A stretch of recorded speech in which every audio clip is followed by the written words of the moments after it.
we can put the patients into a reorthodontic position. That means that upper and lower midline are aligned. And in a class 1 canine and class 1 molar relationship, if possible. So this is a so-called manageable or correctable malocclusion.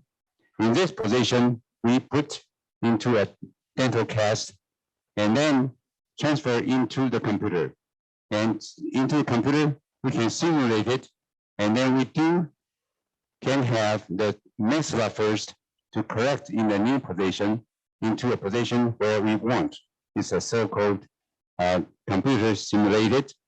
In this APV, we do the surgery first, and we do the maxilla early first to correct maxilla and correct mandible into a facial midline and put it into the occluded splint that we produced from the computer. The cephalometry, you can see the pre and post. As you see, we do genioplasty at the same time before we close the wound. So this is the total procedure of the before one, sagittal split, and genioplasty in the surgery first case. The finished case in about 18 months.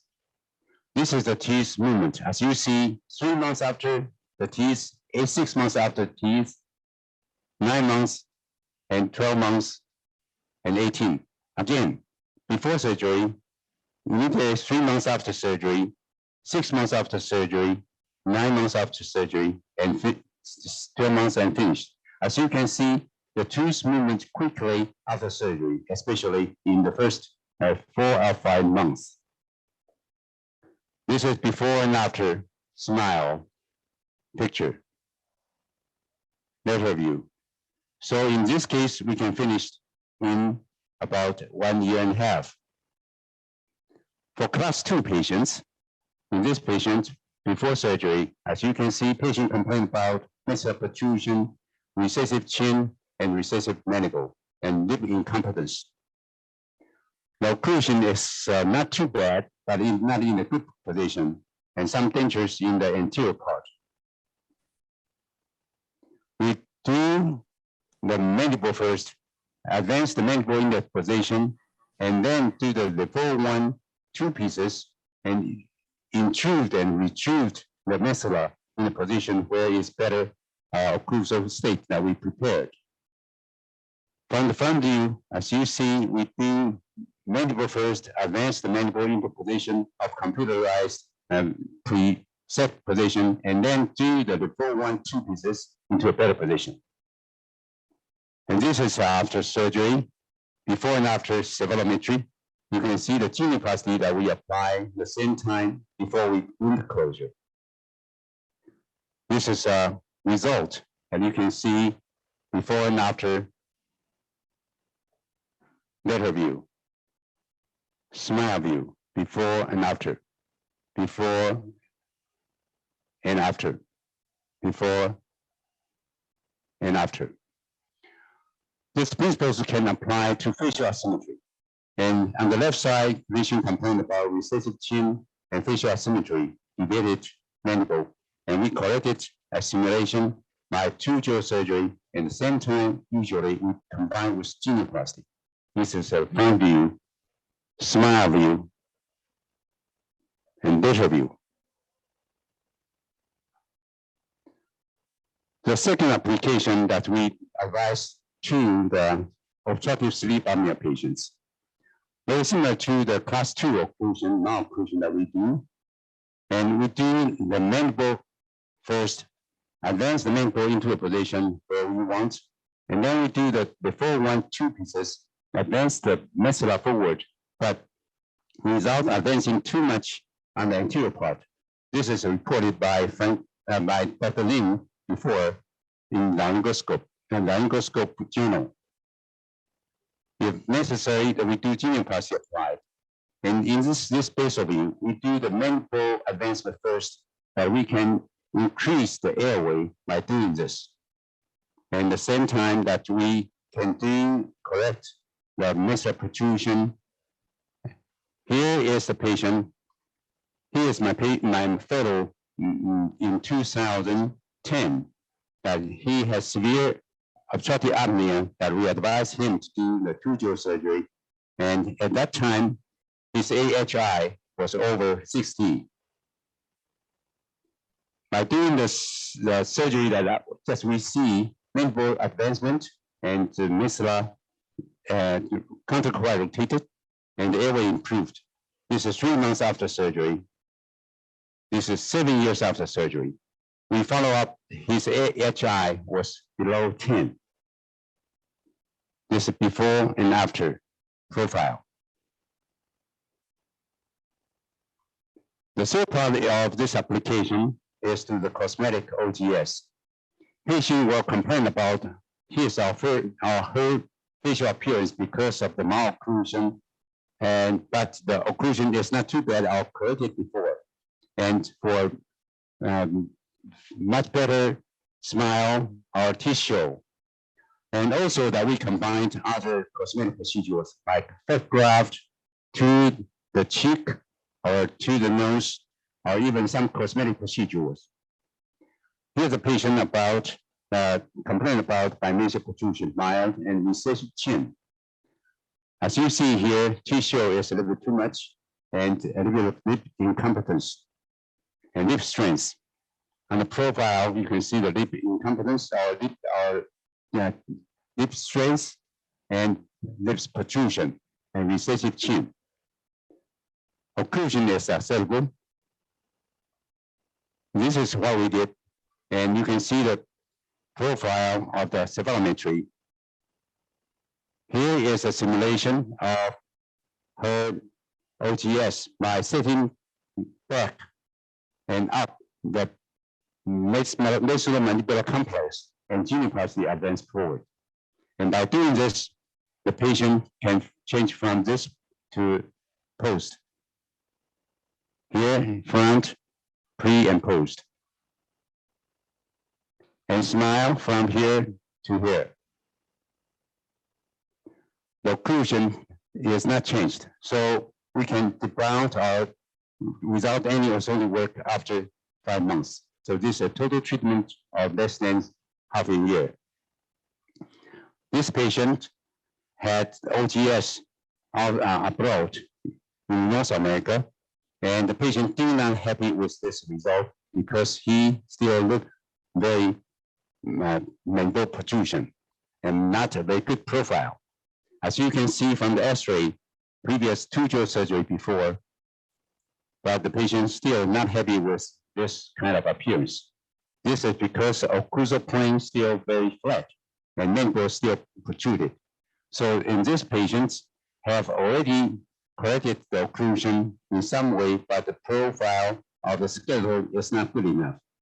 So the principle is the same, that we will rotate the maxillomandibular complex clockwise so that the protruded chin can be improved even by a little bit of genioplasty. Here is the pre and post cephalometry data view. As you can see, the improvement of the profile, especially this is very important for Oriental or Asian patients where they do prefer the convex facial profile, not in the convex or straight line profile. This is before and after. Patients are happy about the result and go to the university and graduated. This same principle can apply to some cosmetic improvement of the tissue. On the left-hand side, as you can see, the patients complain about a little bit of retrusion and not enough tissue. And the same principles of clockwise rotation of maxillomandibular complex, and the patient is much improved on the right side. As you can see from the profile, it's only 2 millimeters of extrusion and clockwise rotation of 4 degrees. As you can see, the teeth improvement shows the improvement without changing any position of the teeth relationship or occlusion. So without any orthodontic work, we can do this kind of cosmetic OGS by clockwise rotation of the maxillomandibular complex. Thanks to Frank Zhang, that Dr. Zhang applied the fat graft to cheek, nose, or even some other places if necessary at the same time of the OCS. And here is his patient, and the patient have much improved not only occlusion profile, but also the fullness of the cheek and the nose, as you can see from the improvement of the cosmetic improvement in one procedure during OCS. As you can see here, is patient can do blepharoplasty before the patient go to sleep and can have some fat injection after OCS, so that the patient can, in one surgery, in one anesthesia, the patient can benefit from all this kind of cosmetic improvement. And this is after surgery, before and after. This is my patient. Patient wants to have a blepharoplasty. Now I did it about 6 months after, but I think this kind of procedure can do in the same time if we can do that before the anesthesia.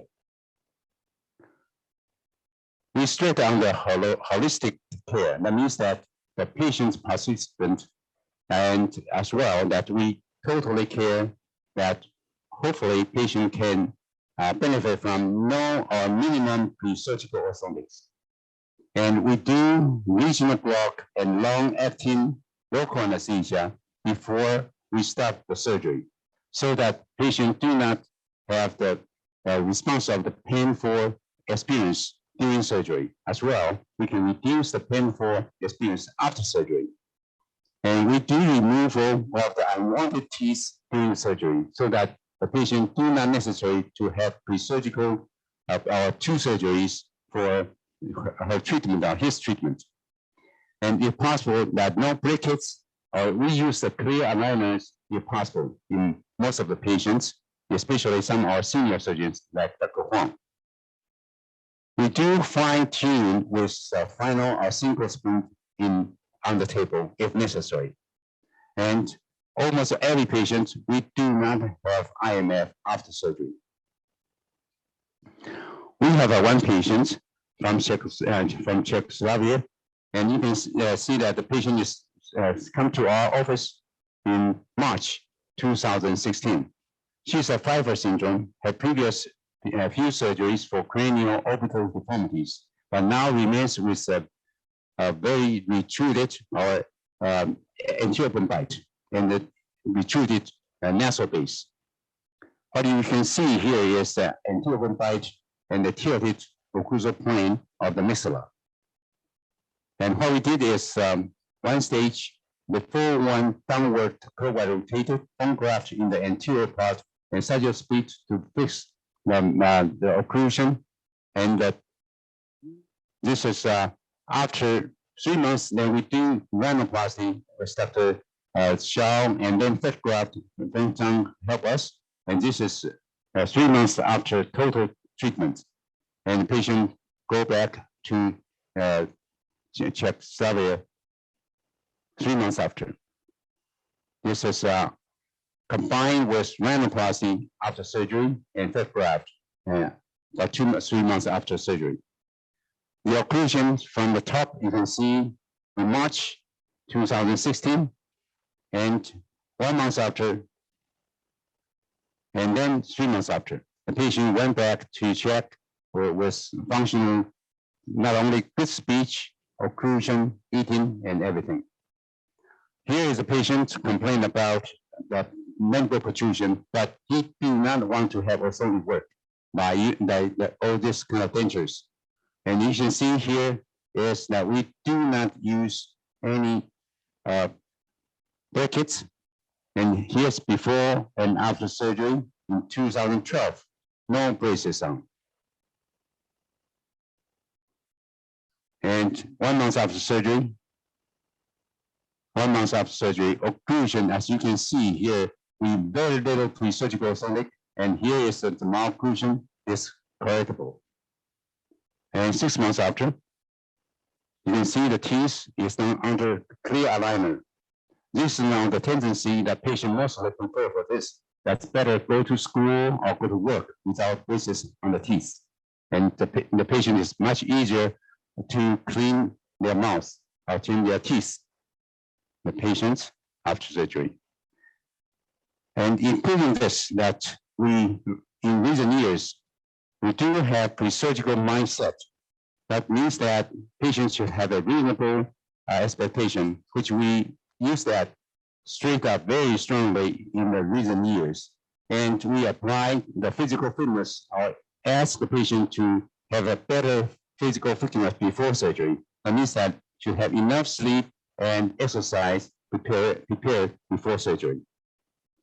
So this kind of patient participation in our group is that ideal body weight. That means that should be between 18 and 25. A regular exercise at least about 3 minutes. 3 minutes for 2 days. And good sleep habit, better sleep before midnight. And proper mindset, as you can understand that every surgery that we should ask the patient to understand the possible complications and the limit of the surgical result. Well, here's I show with you that before surgery, explain to all this, and it's possible that the patient can have the surgery and recover smoothly if our team studied my explanation, good explanation of this anesthesia, and I explained that you possibly have some kind of swelling, and we carefully do all the anesthetic procedures as we described, and do the surgery properly with this simulation. This is two-tier surgery and genioplasty. And you can see we cover at that time that we still drain tube, but now we do not put any drain tube now. And the patient can have some kind of cool down and remove the drain tube the next morning. As you can see here, the patients recover quite well. As you can see, patient usually can discharge about 24 hours after surgery, but patient usually prefer to stay 1 night more. It's all right. As you can see here, 16 hours after surgery, swelling is not much. And this is 1 day surgery is very possible. Hopefully, that all the OGS patients after our total care that can recover very quickly so that the patient do not necessary to stay in the hospital for a long time. So in summary, we do have Changgung protocol of OGS, which we hopefully that every patient do very little pre-surgical orthotic, and we can do so-called surgery first or surgery early.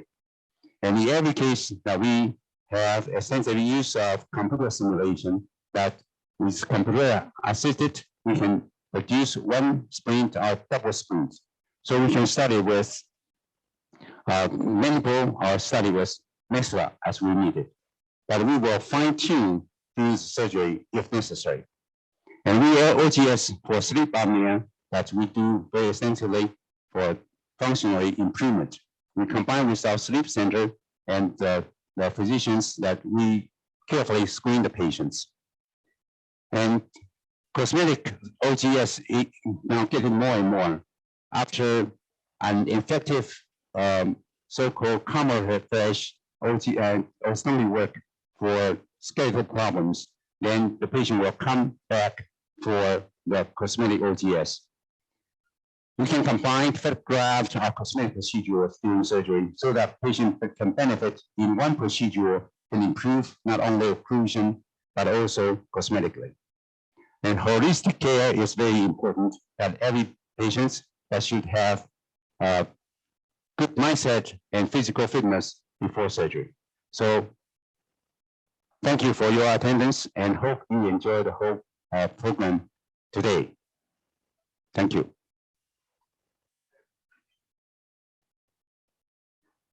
Hello.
老师要用那个荧光笔不用这个刻字就好了。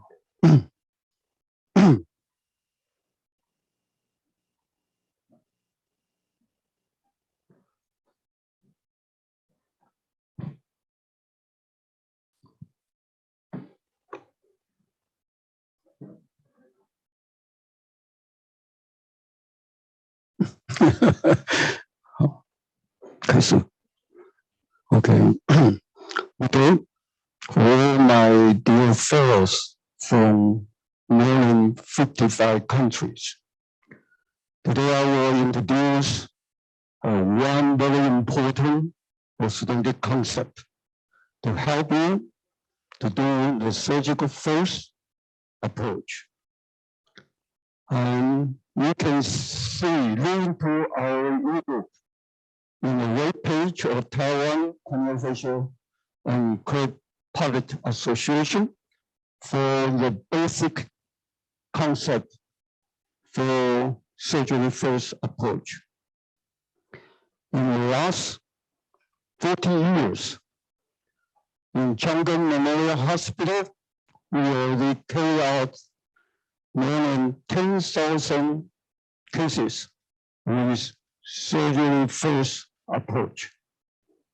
At the time from Japanese group, we introduced surgery first approach in 2009. We had done surgery first for almost 30 years. Today, I would like to summarize what's the most common complaints for the surgery first approach, especially the difference between surgery first approach and conventional orthodontic first approach. So we will go into the cohort study to summarize in systematic review and compare the difference between surgery first approach and conventional orthodontic approach. And we found 6 systematic review here. And our group published the first systematic review for the cohort study in 2014. All these 6 systematic reviews are all in Schedule Class 3 malocclusion. They all agree surgery first approach, the total treatment time could be shorter than conventional orthodontic first approach. They also agree the face improved dramatically immediately after the surgery. And then we lean to the long-term stability in the maxilla as well as in the mandible. They all found out surgery first approach is no different from conventional orthodontic first approach. And then they also lean to the patient's satisfaction, and they're always better than the conventional orthodontic approach. In the last month, we published a very important paper about light quality for surgery first approach. We collect 228 patients. We give them the questionnaire about the light quality before the surgery, 1 month, 6 months, and 12 months after the surgery. We found out surgery first approach, the light quality is getting better right after the surgery and even become more better throughout the observation up to 1 year. The male patient had better light quality compared with female.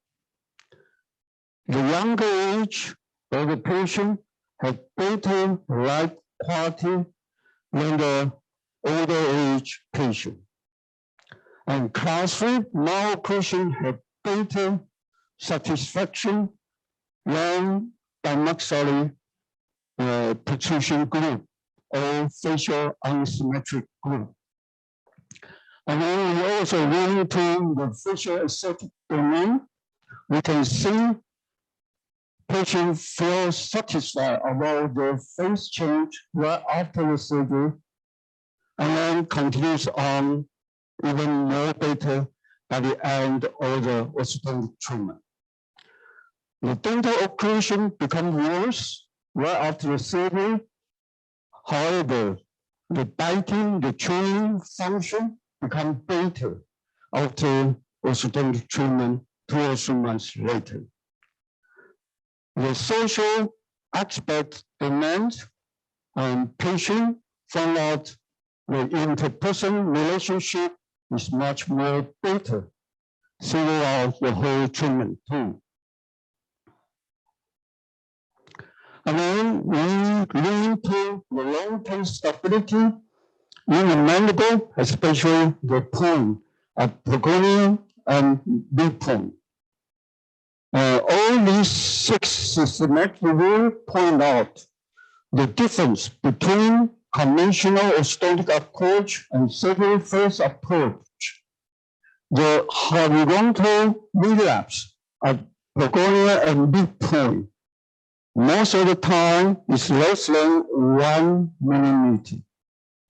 However, in the vertical displacement, although most of the paper point out the vertical displacement in surgery-first approach is much greater than conventional orthodontic approach, but this amount is still very minimal, less than 1 millimeter for 3 of these 4 systematic reviews.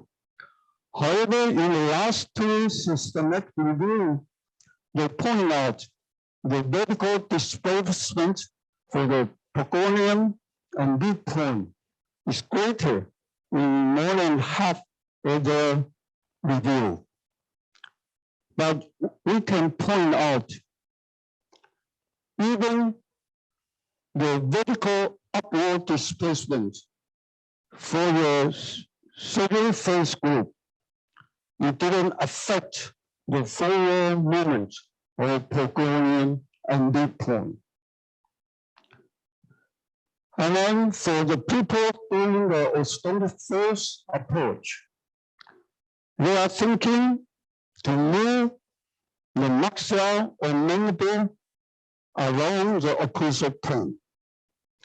We are moving along the occlusal plane, then occlusal interference should be removed before the orthodontic surgery. Otherwise, you couldn't move the jaw. That's a very basic thinking for orthodontic first approach. However, we point out occlusal interference mostly is in 2 to 3 millimeter range. It's above the cusp height or the premolar or molar or cuspid. So you can treat this occlusal interference before orthodontic surgery. And that will be orthodontic first approach.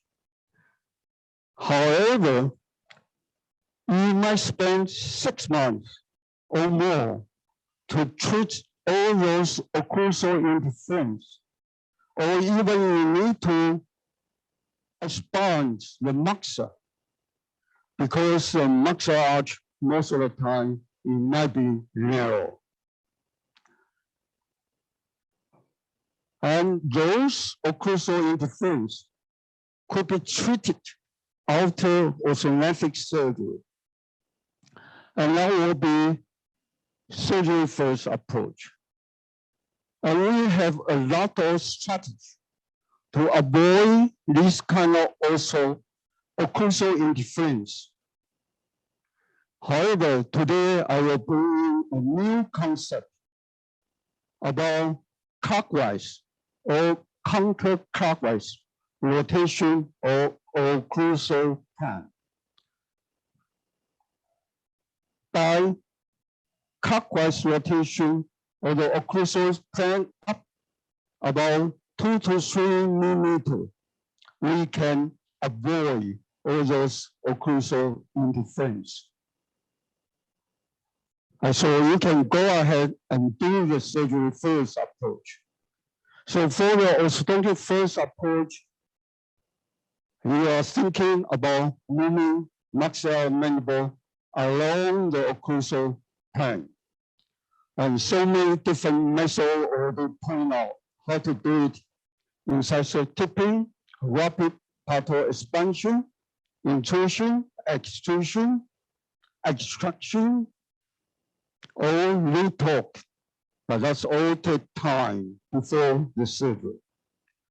And when you want to do surgery first approach, you got to thinking about moving your jaw beyond the occlusal plane, at least 2 or 3 millimeters above the occlusal plane.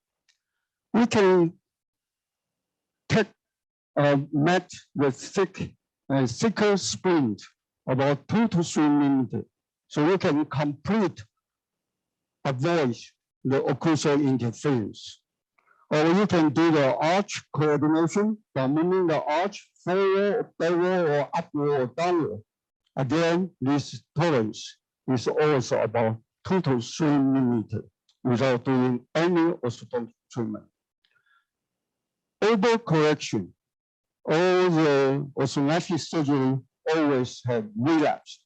It's about 10% to 20%.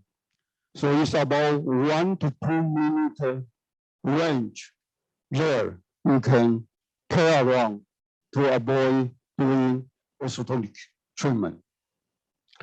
Occlusal adjustment. All the teeth have enamel thickness about 2 to 3 millimeters. So we can adjust the premature contact by grinding it down at least 1 to 2 millimeters after the surgery. So that's also offer you the chance not to do orthodontic before the surgery. Midline split, multi-segmental osteotomy. So this is 2 kinds of osteotomy that can get the occlusal interference away. People are also talking about treatable malocclusion. You can set up your occlusion in a way that can finish your orthodontic treatment after the surgery. Today, I will go into more detail about this new concept, clockwise or counterclockwise rotation or occlusal plane. Actually, this kind of concept is not new at all, because Wolf from American already pointed out in 1985, you can rotate the maxillomandibular contact clockwise or counterclockwise. Clockwise for class 3 or anterior open bite case. Counterclockwise for class 2 or sleep apnea. But most of the orthodontics, even doing the clockwise or counterclockwise rotation or maxillomandibular complex, they still follow the conventional orthodontic treatment. So they still spend quite a lot of time for the pre-surgical orthodontics. And the point I point out here, other than clockwise or counterclockwise rotation of the whole maxillomandibular complex, I will rotate maxillary even further for 2 to 3 millimeters, or mandible even further for 2 to 3 millimeters to avoid this kind of occlusal interference. So you will see the original occlusal plane as pointed out by this yellow line here. And then I try to avoid the occlusal interference by elevate the posterior maxilla up about 2 to 3 millimeters more, so I can avoid the occlusal interference. For class 2, usually we have counterclockwise rotation of the maxillomandibular complex, but I will rotate the mandible even further counterclockwise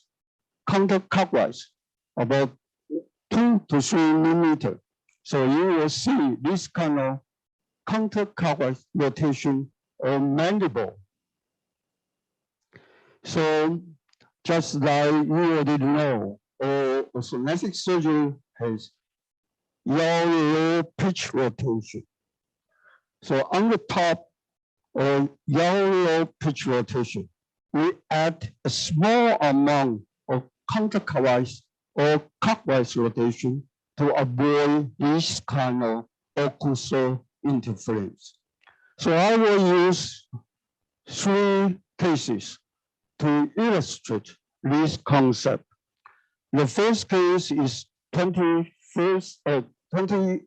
years old girl with class 3, long face, anterior open bite, and mentally strained.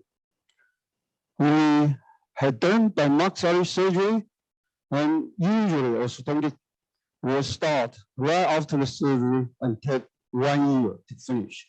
And this is 6 years result.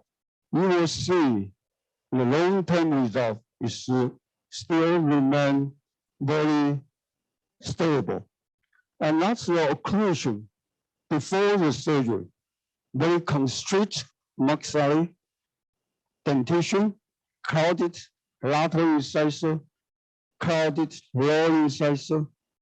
And then we just go ahead, do the surgery first. And this is a safe panel. And you will see we tear out all 4 premolars. We create posterior open bite by clockwise rotation of the maxilla. This is a long-term result. 6 years later, all remain quite stable. 3D combing CT will illustrate much more detail. Before the surgery, we already know she don't have yaw or low problem. She had pitch in vertical. The vertical height, facial height is just too much. Right after the surgery, we correct the midline, we level the occlusal plane. 6 years later, and the midline, the occlusal plane still maintained.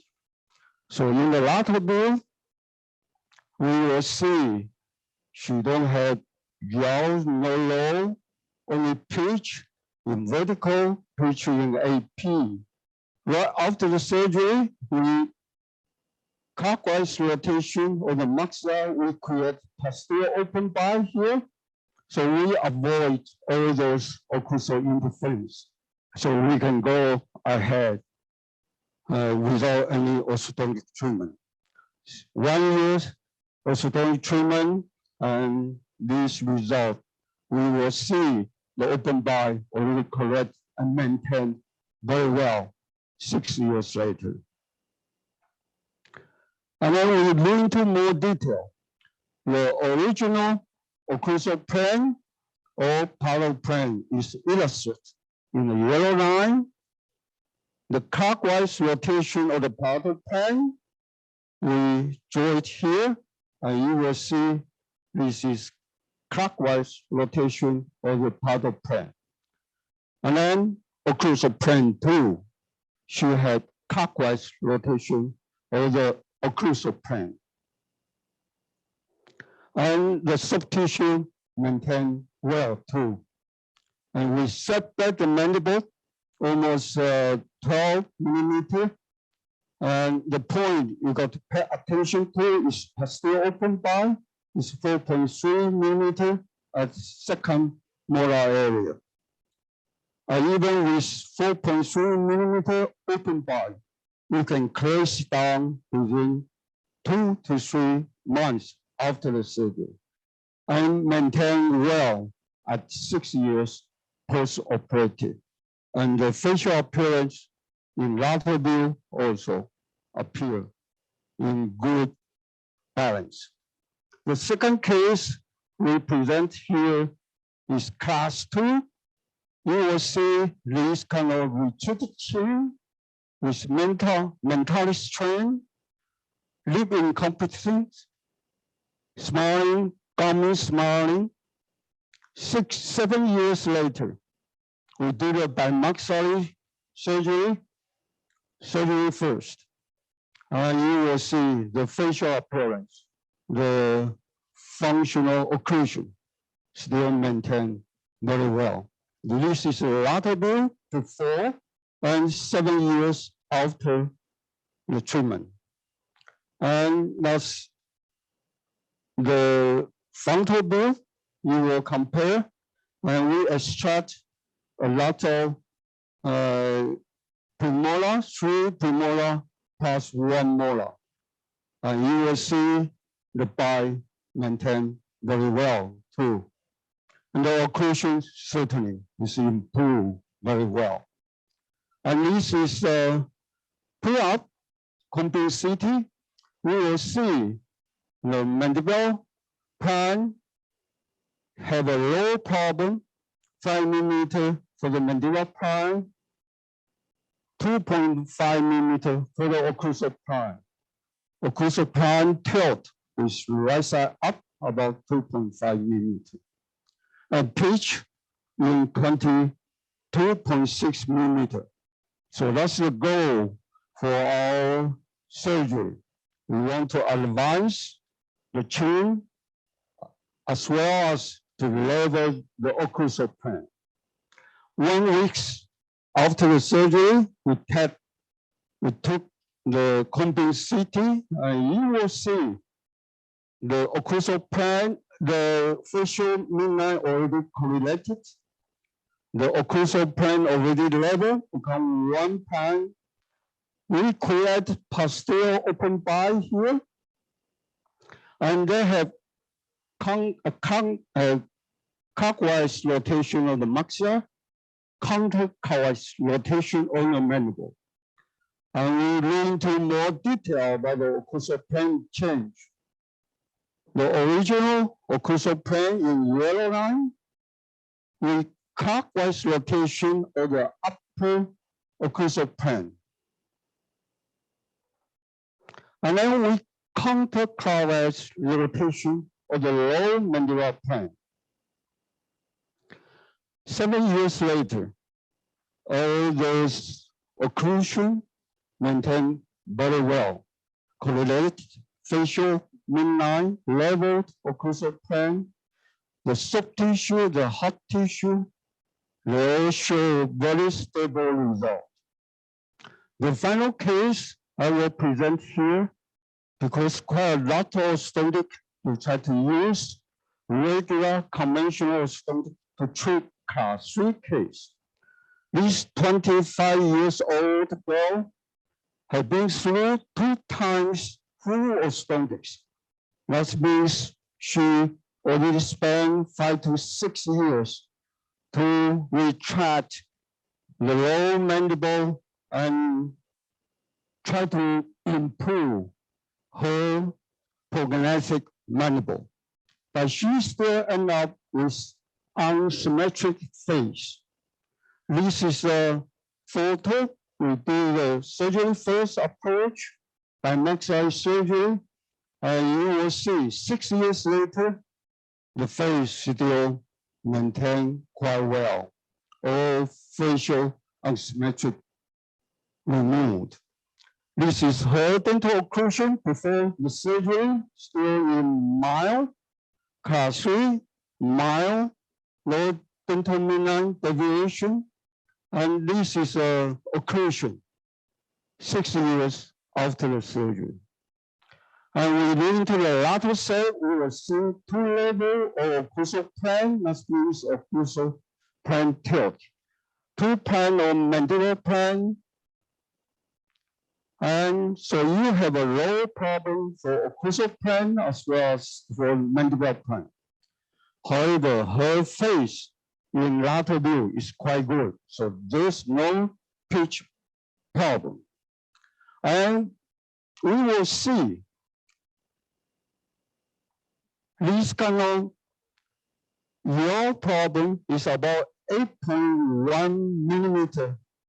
The chin deviation toward left. The lowest also is about 1.5 millimeter toward left. Occlusal plane is about 3 millimeter with left side up. Middle plane is about 4.2 millimeter with left side up. So this kind of problem should be corrected with clockwise rotation or the maxilla, as we point out here. We superimpose the immediate post-op, you will see clockwise rotation on the maxilla and about 3 millimeter, and then you can correct the chin with this kind of clockwise rotation about 7.8 millimeter. And no pitch movement for this case. For the soft tissue, all the facial profile maintained well before and after the surgery. The only thing changed is the yaw problem. So in conclusion, I will emphasize this kind of clockwise or counterclockwise could combine with our regular yaw pitch 3D movement. You just add a little bit 2 to 3 millimeter clockwise or counterclockwise rotation. You can counteract the occlusal interference. And then you got the thinking moving beyond occlusal plane, not along the occlusal plane, because 2 to 3 millimeters beyond occlusal plane, you can perform surgery first approach without any problem. Thank you very much for your attention.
Recording in progress. One is surgery first, and another is 3D surgical smoothing and surgical print. This is the working procedure we use for 3D simulation. We start using the 3D simulation by software since 2010, and we gather all the 3D data, the sample cast, the 3D and fabricate 3D compositional model. In this model, we fabricate a 3D surgical planning in the frame of face correction and treatable veil occlusion. The way we transfer the plan to surgery. Initially, we use one-stem technique, and later on, we have 3D printing and use two digital stamp and some of the doctor refer to bone stamp and navigation. The end of the post-surgical orthodontic treatment is that's our end for orthodontic. So set up the treatment for post-operative dental occlusion is very important. Mostly we guide incisors to hospital guides, but the sagittal relation we rely on penile and molar relation, but lateral to the extent of sagittal overcorrection. We are not really hands on coverage yet because the some of the incisors are compensated. And for the midline and 说必须把那个关掉。 coordination, 我们香港 basal 大概几点会 not relying on the occlusion. 香港是 Some 几 of the 点钟？ dental interference, it is small, and we set up in the kinetic posterior occlusion 是下午 to avoid some of the volatility. But if there is a major dental interference, I personally will use some of the minimal 那现在就要太危险。 to solve the problem. And for the dental arch compactility, it is severe, and then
Recording in And progress. this is finished occlusion. The loop is quite parallel.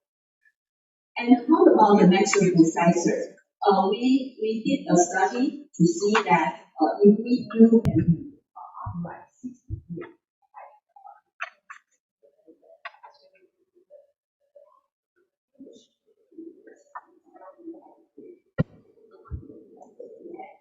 and just one is very limited. So if we are consider doing changing the upper incisor, we may need to consider that there should be a bit retraction in the boundaries. But the timing for retraction, according to our study, it tracks first enrollment. And the upper incisor dilation change only 3 millimeters, so it's really limited. So we will consider defer this incisor retraction after surgery by setting up the file in a greater, a bit overjet, and also provide some dental space after. And I will use this case as example. The patient, he came for unpleasing smile, but you can see that his occlusion is fine. He had already had 4 bicuspid extractions. And the 4 bicuspid extractions, 这个声音不见了。Okay. And he feel that there's unpleasing smile. So when you take a look of his face, he has short incisor mid-face retrusions. So the way we improve the smile, we need to augment the mid-face and also upright the incisor and do some extrusion to provide some incisor show. So how can we correct the upper incisor angulation in these tight occlusions? Before surgery, we place 2 tabs in the maxillary molar area, and we set up the occlusion in the big overjet and class 2 relation. And after surgery, we have clockwise rotation of 2 jaw. And after surgery, we use this tab to retract upper anterior teeth and upright the incisors.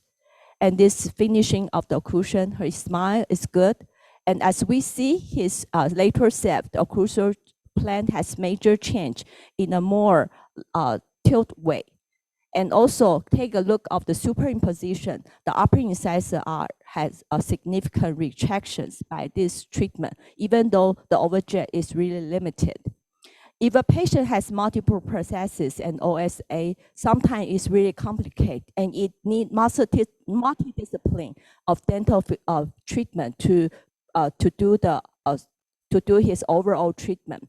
The patient come at 2007 and he complained bad occlusion and defective restoration and also the missing teeth.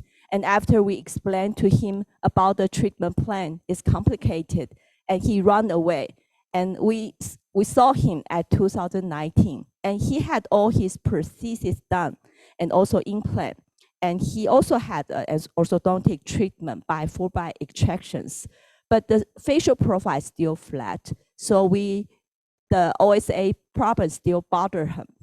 And so for the patient, we do a surgery first approach to augment to correct the face first. But how can we finish the occlusion afterwards? You can see that there is a fixed bridge in the upper anterior teeth.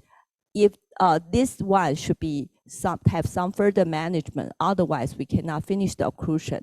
And we can leave this implant alone because this is movable. So we need to have a lot extensive tooth movement to close the bite. And this is what we set up the bite with edge to edge. A posterior have a little bit contact in the rear end, and there's open contact in the lateral teeth. But by mandible advancement, and you can see that the overbite can be relieved immediately.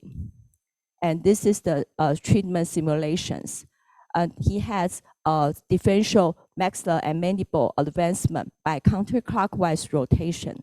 And we barely do any orthodontic treatment. And at this timing, we let the patient to have this prosthesis removal to change to a temporary crown, so we can modify the crown and do some individual tooth movement. And the prosthodontic asks us to do some extrusion in in the incisor to increase the biological width and also provide some of extrusion in these teeth so we can develop some of the real alveolar ridge, and later on he can extract it and do a better implant. And this is finishing of the occlusions. And this, we just only change the upper anterior processes without changing any implant. And the patient's occlusion is fine. And he also had a improvement in airway and facial profile. For transverse arch discrepancy, we may use some of segmental osteotomy to improve the transverse arch transverse arch coordination. Like this patient, he has a symmetric face, and you can see that there's a central diastema here, and the arch are asymmetric, wider here, narrow here, and he has a wider maxillary arch compared to the lower one.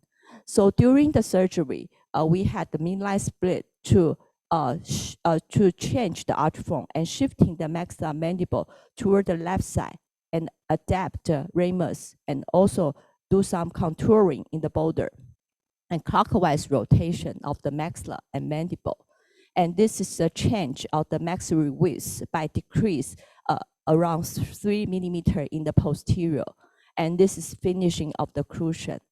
And the symmetry improvement are fine. So there are different types of maxillary segmental osteotomy to manage the transverse width.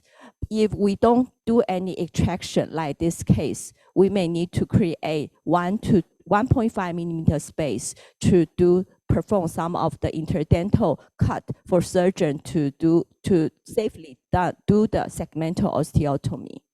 So in conclusion, the face and skeletal correction with good occlusal outcome could be properly predicted by this 3D surgical simulation. And change in the maxillary inclination or dental space closure is more efficient after surgery.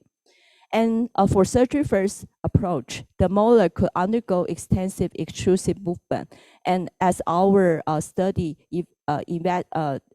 revealed that the maximum posterior open bite can be 4 millimeter, that can be saved, finished with orthodontic treatment afterwards. And versatile use of segmental osteotomy could enhance the efficiency of treatment in patients with transverse discrepancy. And thank you. Thank you for listening.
Good morning, ladies and gentlemen.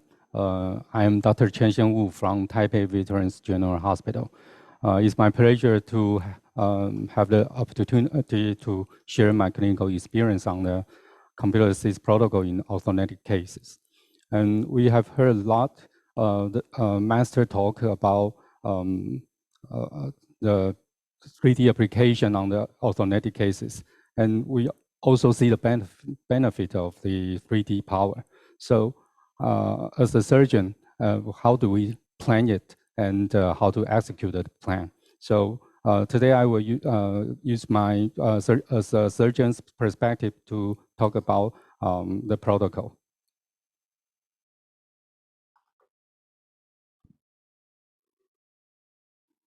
Okay. So we live in a 3D world. So when we see the 2D images, it's quite flat and it only represents the length and the width. But when we apply the depth into the images, then the image get alive and the realistic. So it is also true in our planning in the orthodontic cases. Traditionally, we use a 2D cephalometric tracing and dental model to make the surgical plan. Then, based on the plan, we fabricate a surgical spline to execute the surgical procedures. But for the cases like this kind of facial anomaly, it is not easy to use traditional 2D images to make a perfect plan. So the traditional paper tracing is not work in such kind of facial anomaly. And the 3D images can provide us an overview of the skeletal and the dental discrepancies and make an appropriate plan for the patients. So we can design different surgical approaches to predict the outcome. So how do we do it? Like this patient, she complained about malocclusion and facial asymmetry. So that is the intraoral images. And she has a occlusal canting. So in the first step, we need to set up a virtual model for the subsequent virtual planning. So now we have many different digital equipment. The basic is the combined CT or CT scan. We can get the skeletal information about facial skeleton. And the second important part is the detailed dental information. And because the CT scan will usually interfere by the dental artifact, so the dental scan should be incorporated into the CT models. So currently we use the optical scan of the plaster model, or you can also use the intraoral scanner to create a digital model for the subsequent planning. So after we get those information, then the first step we have to create a virtual augmented model. And use this model, we can do different treatment plan for the patients. But in the first, we need to pay attention to the head position because many facial asymmetry patients, they will mask their asymmetry by posture. So when we do the plan, we need to adjust the head position to make the subsequent planning. So this is what we do and incorporate into the CT models. And the other thing we need to pay attention is the yaw effect, which is not seen in the 2D planning stage. So when we see the midline, if the patient's head position is not correct, the yaw may interfere with the interpretation of the dental midline and facial midline. And the second step is to create a 3D cephalometry analysis. And currently available software all have a lot of different sets of 3D cephalometry analysis, but usually it's too complicated. So the surgeon and the orthodontic team has to set up their own individual analysis plan. So you don't need a very complicated 3D analysis. You just need to know the degree of the discrepancy. And after analysis, we go to the step 3, virtual surgical planning. And here are the points we need to pay attention during the planning phase. The first one is the skeletal and the dental midline. And second one is the vertical proportion. And third one is the canting. So we need to decide if we have to rotate the maxillomandibular complex and where is the rotation centers. And for the mandible, we need to pay attention about the Ramus height difference and the body difference. And also there is an important perspective is on the dental and the skeletal disharmony, especially in the yaw discrepancy. And after we set up all the skeleton position, then surgeon can choose what kind of procedure he want to use. So I think many orthodontists or surgeons have different protocol in doing the virtual surgical planning. And I my protocol is usually start from the maxillary. So the step one, I will adjust the maxillary from the midline and the row control. And usually we need to see how is the change from the yaw directions. And we will re-verify the maxillary position by mandible contour. And the step two is move the maxillomandibular complex in the pitch, vertical, and anterior posterior positions. And the final stage is to fine-tune the ramus position in considering of the stability and the chin position. So in my institute, surgical first is not a routine. It's not a clinical routine. Okay, so we usually apply pre-treatment surgical simulation first, and by using this surgical simulation, and the orthodontics know how to move their teeth. So it might be decrease the overall pre-surgical orthodontic time. And the pre-surgical simulation is to reconfirm if all the orthodontic work is not too far away from our pre-treatment plan. And here is the procedure we selected. First, we control the maxilla position. And why I say we need to verify by the mandible contour, because sometimes if we want to do the more maxillary yaw control, the mandible may have some interference, like this one, if we want to have a more yaw symmetry, but you can see the mandible will have more bony interference on the right side. So how to select the procedures? So now they will be discussed with surgeons. So like this case, we use two different surgical approach. One is for mandible. One is a bilateral sagittal split, and the other one is inverted L osteotomy. And we can see the difference of the interference from the first one and the second one. With the BSSO approach, in this case, we have to do more rotation of the mandibular ramus on the left side. But with the inverted L, it seems not too much. We just advance and lengthening of the mandible.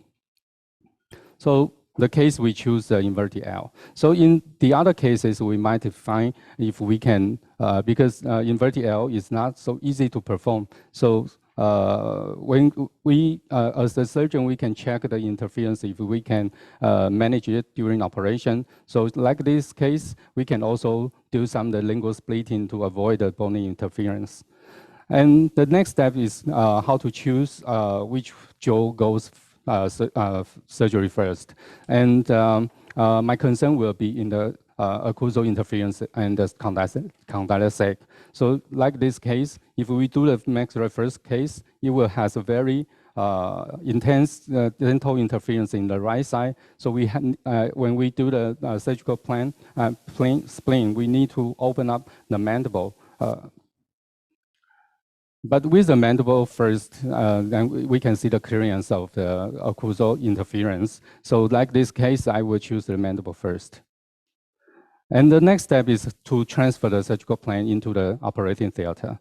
So traditionally, we use the dental model and fastball to transfer surgical plan. But there are many errors has been reported in the literature, including the fastball registration errors, and surgeon cannot see the 3D anatomical preview before operation.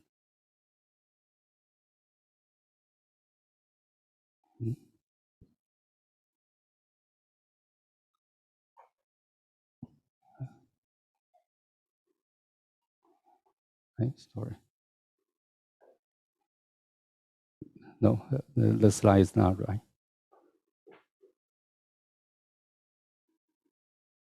Okay. Yeah.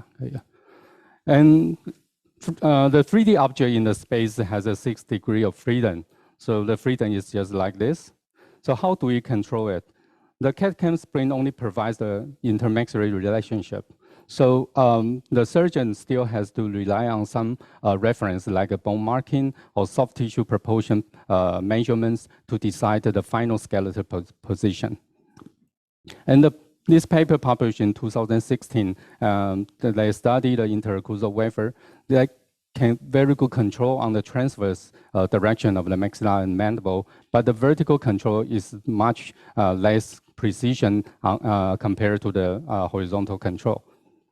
The main reason is the incorrect seating of the condyle and the effect from the auto rotation of the mandible, and sometimes it's from the bony interference, especially when you do the maxillary procedure, the interference may in the pterygoid region. So we try to apply the navigation system on our operations. So the navigation system, just like we daily routine use, like just like you driving. So the infrared camera is just is like a satellite, and the road map is our plan. So we need to use some instrument to check the position. So, the application of navigation in orthodontic surgery is not so simple, because when you point one spot, then you know where you are, but you don't know how to move the objects. So they need a plan. And so we think to make some plan on the surgical spline. So that is why we create the navigational orthodontic surgical wafer.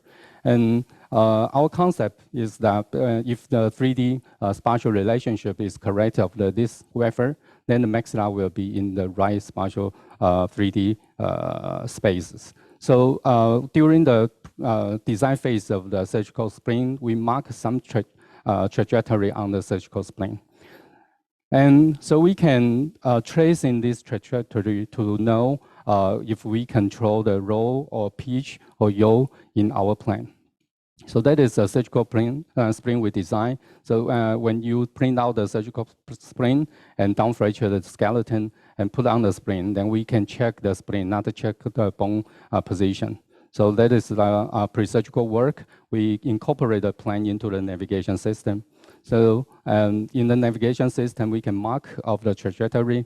And during operation, once we register the patient to the our surgical map, then you can do the intraoperative real-time tracing of the trajectory. And it will be easier to interpret than just one point, because with a trajectory, you know the inclination, so you know how to move the whole segment into your plan position. But for mandible is another story, because mandible is a mobile joint, and usually surgeon has to decide the condyle position during operations. So it's also quite experience sensitive. So for the condyle position, we want to keep as our planning. So we can also design a surgical plane with the extension of the Remus stabilization devices, and we can fix it on the during operation, then do the bone fixations. So for this case, we create osteotomy guide for inverted L osteotomy and the all-in-one occlusal Remus spline for the cases. So there's a before operation and after operation. Before and after.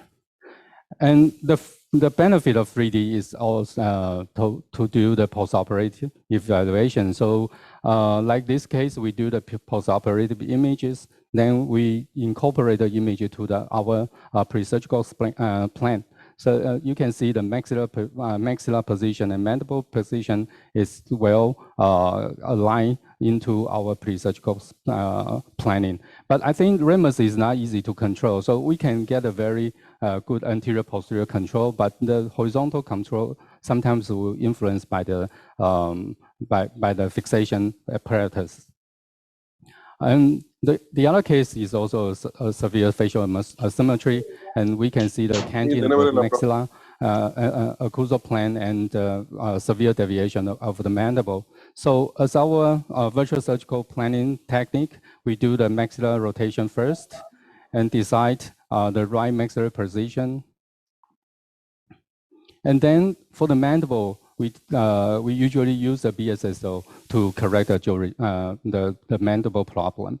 But if in this case, when we do the rotational setback, we can see some interference in the proximal segment and distal segment. And plus, the patient needs a very large vertical change of the left side mandible. So when we do a BSSO approach, and we can see the vertical interference encountered in the pterygoid region. So instead, we use an inverted L osteotomy to avoid this bony interference. So we can check if from the pre-surgical plan. So also the next step is to choose which jaw goes first and incorporate the surgical plan into the navigator. So the design is all the same, but for inverted L osteotomy, if we want to do it intraorally, sometimes it's not very easy. But with the benefit of 3D printing technique, we can design a different surgical guide for the osteotomy. So for this case, we design the surgical guide to do the inverted L osteotomy and also remove the bony interference when we do the osteotomy. And we still need the proximal segment position guide to maintain the condyle position, and genioplasty for genioplasty cutting guide for the genioplasty. So by incorporate the I don't know.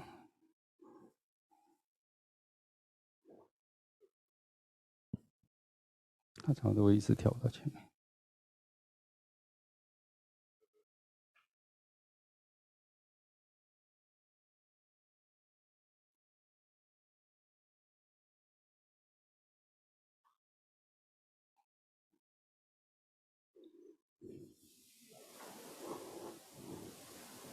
Okay, so incorporating the endoscopic technique, we can do the inverted L and combine with the cutting guide from intraoral approach and fixate the mandible and check with surgical navigation. And that is, we trace in the surgical guide, surgical spleen to make sure the maxilla and mandible position is in correct position. And this is the genioplasty guide. And check position by navigator. And that is a pre-op planning and post-op CT superimpose. And we can see the well alignment of the maxilla and mandible. But in the end, we still see the patient in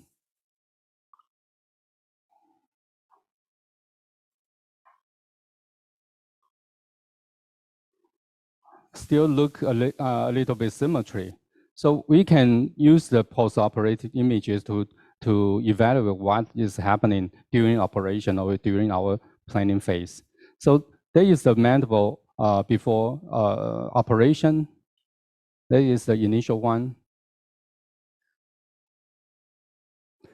And the pink one is the mandible position when we do the virtual surgical planning.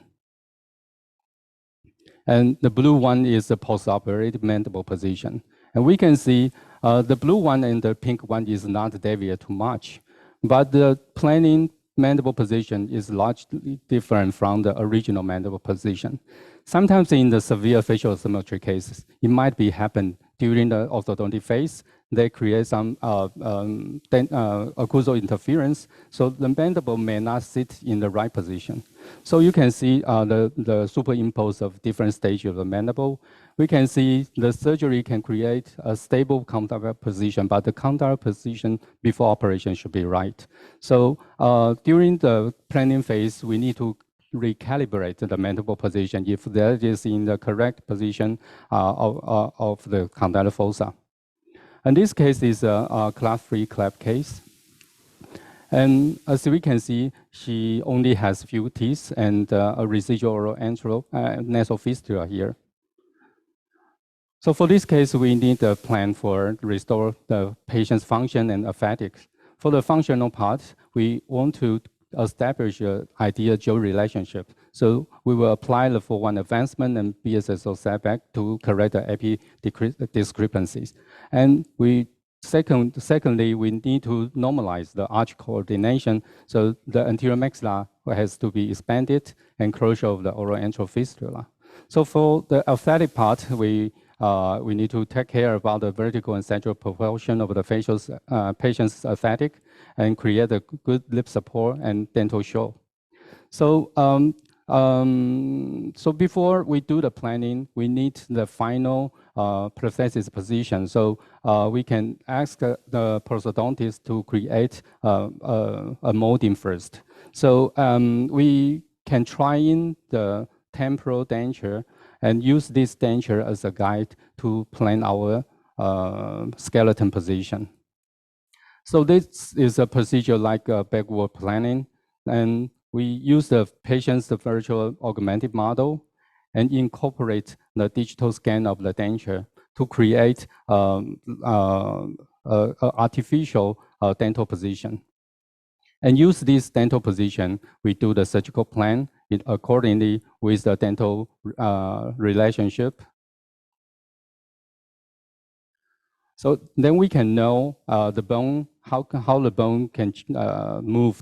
And also the patient has only few teeth. So that is not easy to use the surgical spline as a guide. So this case, we use only the surgical navigation and some fixation guide to make all the surgical plan. So this is the design of the surgical guide. And the temporary denture and the surgical 3D model and the surgical guide we use during operation. So, so we just use it as a cutting guide. And because we don't have the patient-specific implant, so this kind of procedure is somehow a little bit indirected. We still need to bend in the plate by ourselves. So we print the model to do it and check the position with the surgical navigation and trying of the denture during operation to see if the position is right. And that is a post-operative image of the patient. You can see the change of the face proportion, and the patient has a good lip support and denture in place, and post-operative image. So I think computer-assisted protocol is a very efficient way from the diagnosis to the execution of the surgical procedures. And also it provides a very objective tool to do the post-operative assessment to see what is happening during our planning phase and also during our operation. So that is like a feedback loop of all our treatment of the orthodontic cases. And hereby I would like to acknowledge to our orthodontic and surgical team. And I thank you for your kind attention. Yeah.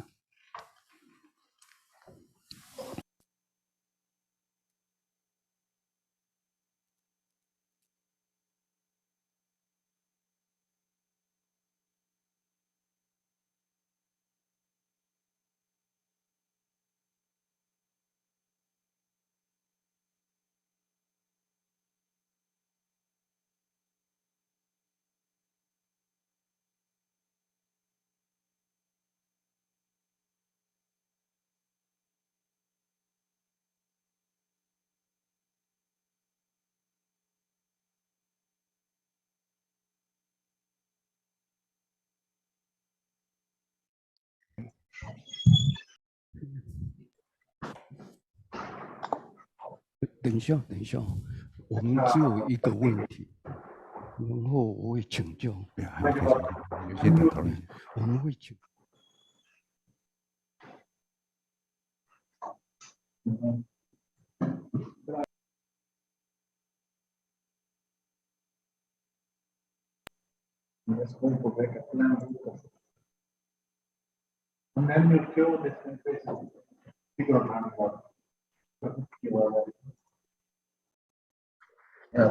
你再过来一点。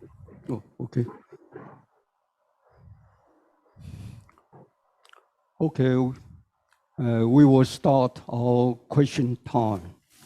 And right now we just only one questions. So please send in your questions through the web now.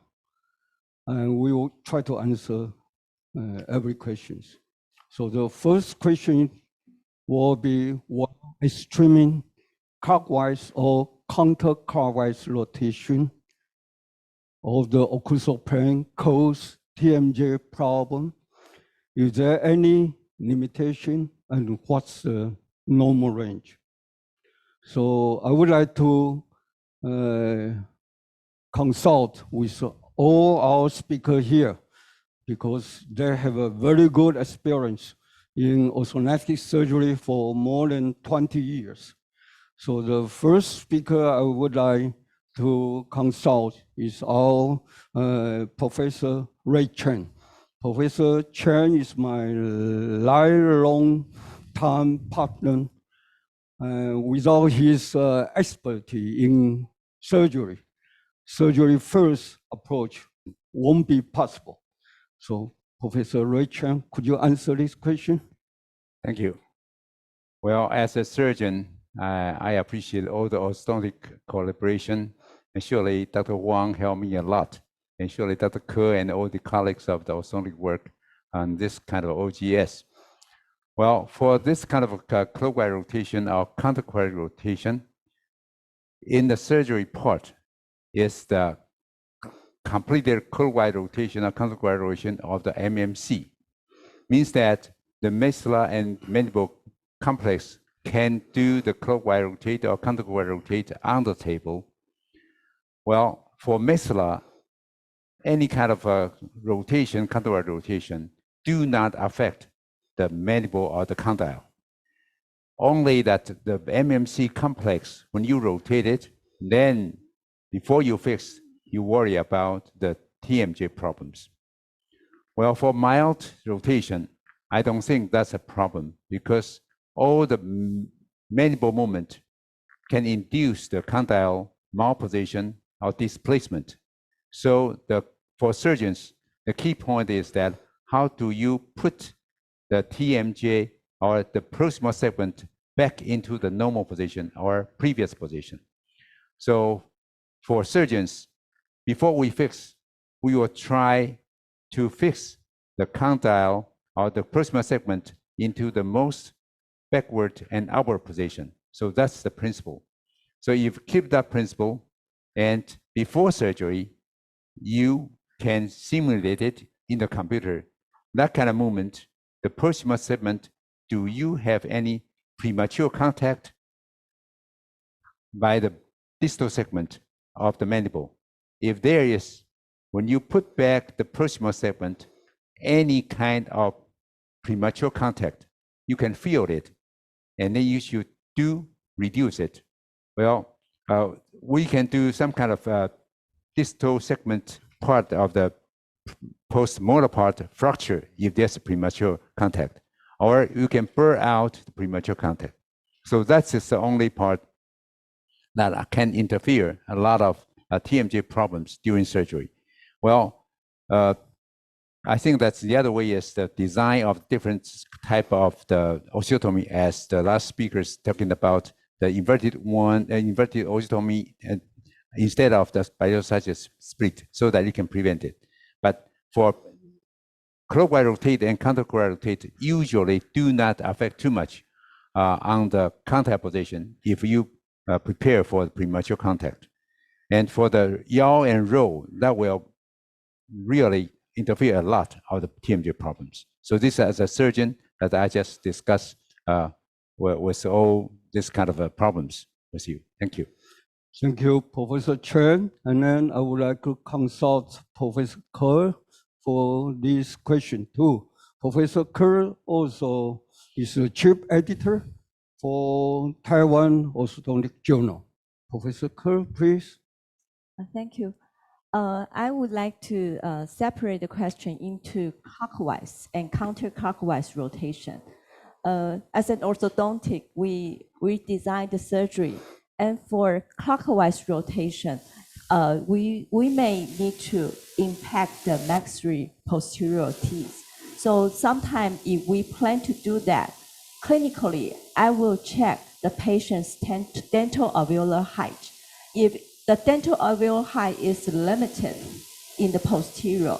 And that means if we do posterior impaction too much and clockwise too much, that will causing some of the hygiene care, and also the vertical height will be reduced quite a lot. And also I will take a look of the posterior part of the maxilla. If that will cause a difficulty for surgeon, if they need to remove a lot of bone. If it is that, and for a clockwise rotation, I will revise to another way by moving forward a maxilla a little bit, or downward in the maxillary anterior a little bit to compensate this clockwise rotation. But for the clockwise rotation in the mandible, as I learned from the surgeon, that most of the occasion there is not much impact on the TMJ, and that's the clockwise rotation. And for the counterclockwise rotation, I think that's really an issue for the surgeon, because we are increase the pterygomaxillary sling. So, but for the counterclockwise rotation, usually it's suitable for class 2, skeletal class 2. And in my hand, a lot of patients are OSA. So we are guided or request by surgeon that the mandible should move by 10 millimeter to increase the airway. So to achieve this goal, I will take a look on the surgical simulation and try to combine with some advancement and counterclockwise rotation to achieve this goal. And I'll also take a look of the vertical lengthening of the ramens. And before that, if we have a chance to check with surgeon, if it is okay for them to increase this kind of long, and then they will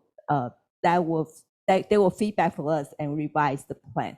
And for counterclockwise rotation, I believe that there will be some of the muscle problem, and that will potentially cause some of the TMJ, but I think that's the surgical issue. I think surgeon may reply this answer more appropriately. Thank you. Okay, thank you, Professor Ko. And then we have Professor Wu. Okay. Yeah, Professor Wu is working in different hospital. It's Taipei Veterans General Hospital, and he might have different opinion as we have in Chang'an Memorial Hospital. Professor Wu, please. Thank you. I think this question is quite tough to answer, because just like Professor Chen say, usually we worry about the clockwise or counterclockwise rotation will make some impact on the TM joint. And so that is why we like to use the 3D planning and transfer the plan by some devices. Because when we do the planning, we can see the interference. So we can preview where will be the interference. For the clockwise rotation, I think when we do a large impact on the posterior side, we may have the interference on the pterygoid region. So when we preview it, we can do the adjustment first. And the reason I use the navigation is I want to check, because sometimes it's not very easy to make the decision during operation. So if I think the position is not correct, then I can do more adjustment for that. And for the counterclockwise rotation, I think the most major problem will be the muscle, because when we lengthening of the sling, and sometimes it will create some limitations. So for the degree of impaction, of the counterclockwise or clockwise rotation, I will be more conservative in the counterclockwise rotation. Yeah. And so I don't have the magic hand like Professor Chen, so I need some facility to increase my accuracy. Okay, thank you, Professor Wu. I would like to conclude the first questions because either way, clockwise or counterclockwise rotation always has some limitation. according to Professor Cole's study, most of the time after the surgery, orthodontic need to extrude the posterior molar. So 2 millimeter to 3 millimeter on each arch. So let's come up with 5 or 6 millimeter for the posterior open bite you can create. And that's a lot of space you can play around. So play within that limit. Don't get over 5-6 millimeter. Otherwise, you might get into trouble. For the TMJ problem, usually you should rule out the TMJ problem before the surgery. Don't let it happen after the surgery. That's always the trouble for every doctor. So try to rule out these patients before you put your hand on them. And then we have second questions now. And the question is, how can maxillary segment to be set back for the skeletal class 2 patient? Won't the pterygoid plate be in the way? So this is more toward our surgeon. Professor Chen, please. Yes, I think I talk about the cosmetic OGS, where we can set back the protruded maxilla minimally about 2 millimeters or a little bit more. Well, when you do the 4-1 osteotomy and have a good cut between the pterygoid plate, usually you can burn out the interference of pterygoid plate bone and the tuberosity about 2 millimeters safely. If you do more than that, usually you should extract it the third molar, or if the tuberosity is big, you can do the osteotomy by vertical saw so that you can remove the bone for 2, 3, 4 millimeters. I think this is a way of set back the whole maxillar arch backward. Well, I don't think that you do need to set back a lot. If you do need to set back a lot of the maxilla, I prefer that two segmentation by extract the premolar so that you can set back the maxilla of the anterior part maxilla backward 3 or 4 millimeters instead of move the whole maxilla backward more than that. So that's the way I would suggest. And I think pterygoid plate is interference, so be careful and do a good osteotomy before you really want to set back. And then we will ask Professor Wu about this question. Okay, I would totally agree with Professor Chen's suggestion, because when we set back the maxilla, you always have the interference from the pterygoid plate. So if you do a back cut of the pterygoid maxillary junction, then you will have the problem when to set back, because you will have a very big pterygoid structures. And for the gaining space, I think tuberosity is a good way, because usually we can trim off a little bit pterygoid region. But if you have large pterygoid tuberosity space, you can remove it and gain some space for the setback of the maxilla. Yeah. Okay.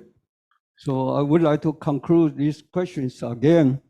Pterygoid plate is very dangerous place for everybody, especially surgeons. So don't touch.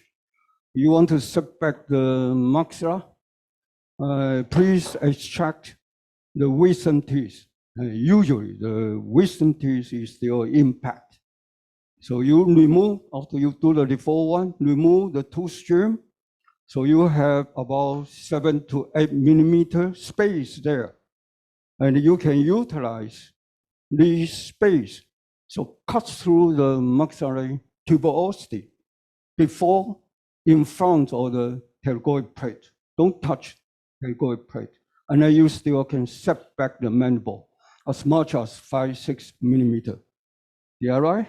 Okay, yes. Okay, thanks a lot. And then we have third questions now. Is MMA still viable option in OSA when maxillary is in correct position?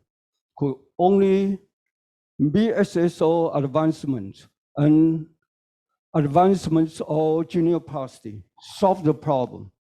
Could anybody try to answer this question?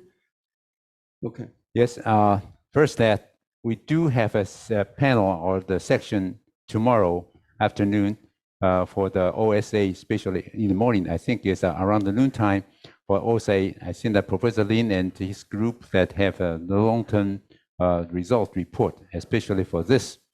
And personally, I will suggest that if the maxilla is in the right position and you want to move the airway to improve the airway by mandible only, I think still a little bit of limitation without any of the counterclotted rotate and without or maxillary the advancement or segmental advancement. Only mandible advancement is limited. Well, as Dr. Lin had in his, not his head now, that the mandible should move more than 10 millimeters to increase the airway about only 5 or 6 is that way. So only genioplasty and mandible advancement may not be enough and maybe cause some problems or orthodontics as well. I don't know whether Dr. Ko will agree with me.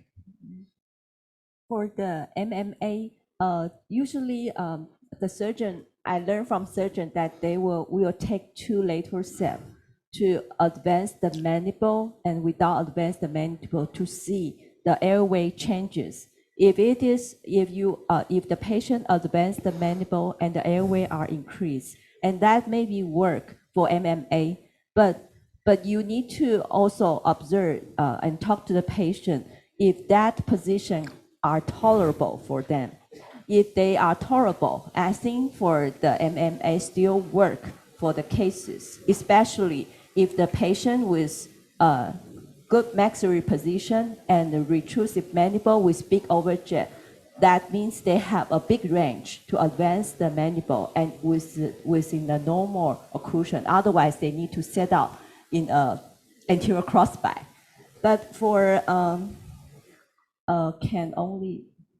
I agree with Professor Chen that there is no way that you can see a lot of OSA patients, they need mandible advancement, but they did have a limited overjet to work with. So we still need a counterclockwise rotation. And a lot of them, they have a maxillary downward. So this is a place that you can play with an anterior impaction and big movement of the mandible without changing the face lip appearance too much. So I think usually 2-jaw management is the proper way to manage the mandible advancement in the OSA cases. Any comment from Professor Wu? Actually, I don't have much experience on that, but I think that's my knowledge. For MMA, it also contributes the very low pharynx dimension change. So if it is only mandible procedure, maybe the effect is not so obvious. So yeah.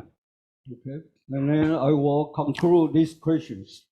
You got to do the image study to see where is the most narrow part of the airway.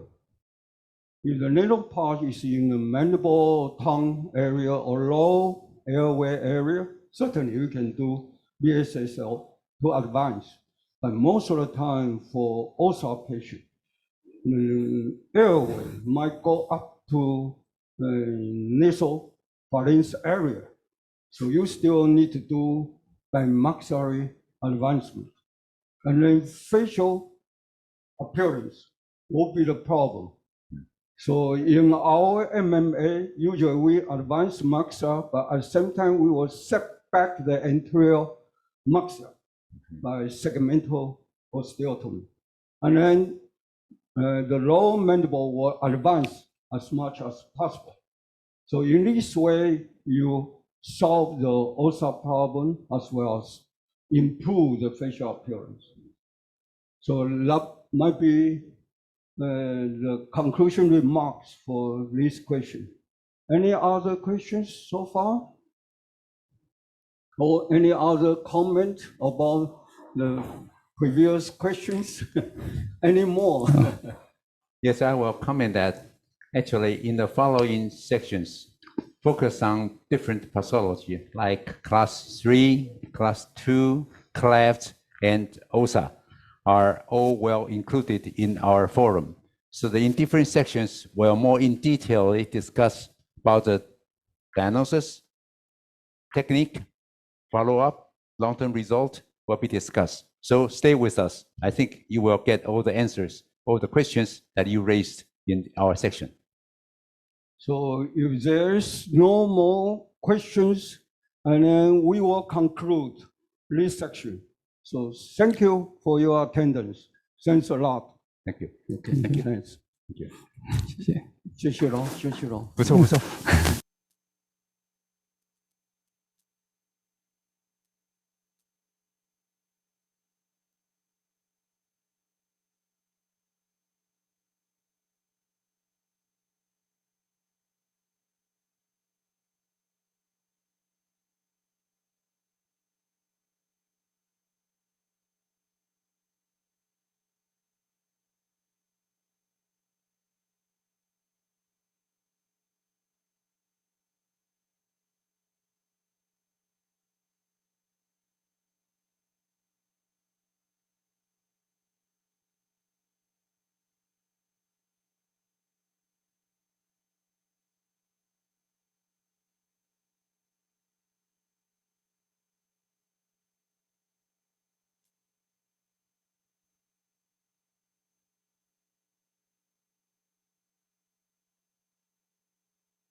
In this section, we're going to talk about limitations of the orthodontics.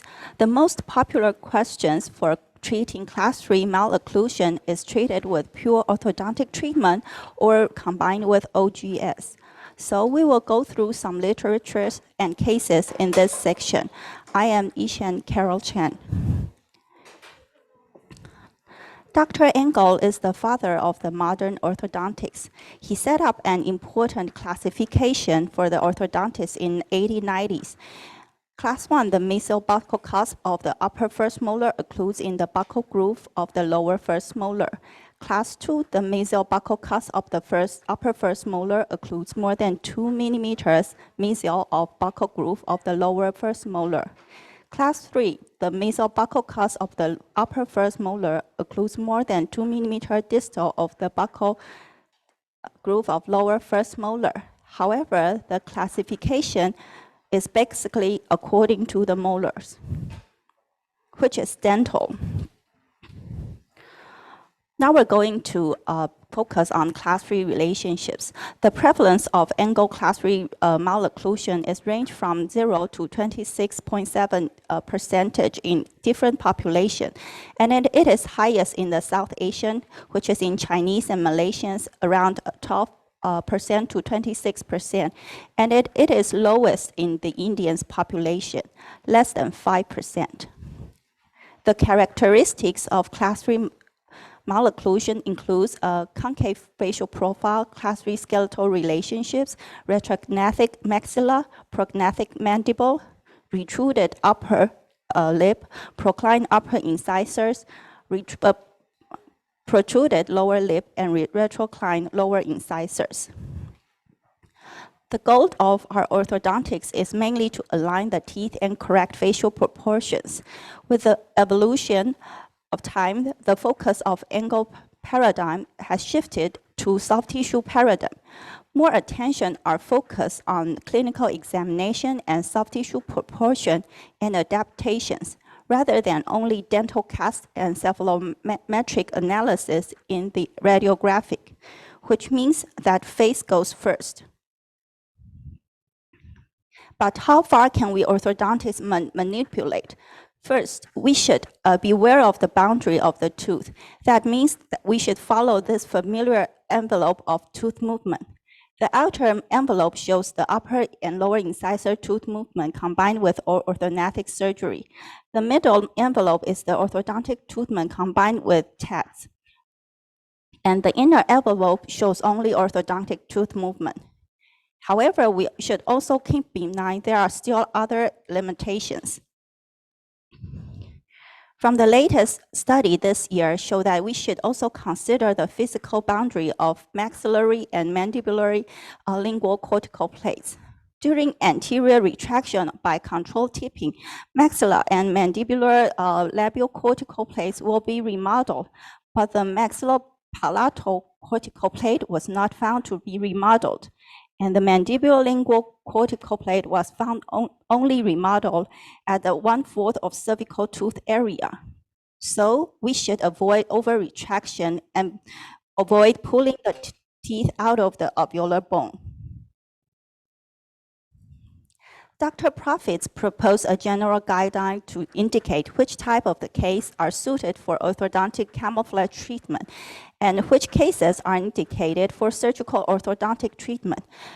Patients who have suffered from average or short facial pattern, mild AP jaw discrepancy, crowding less than 4 to 6 millimeter, normal soft tissue features, and no transverse skeletal problems are suited for orthodontic camouflage treatment.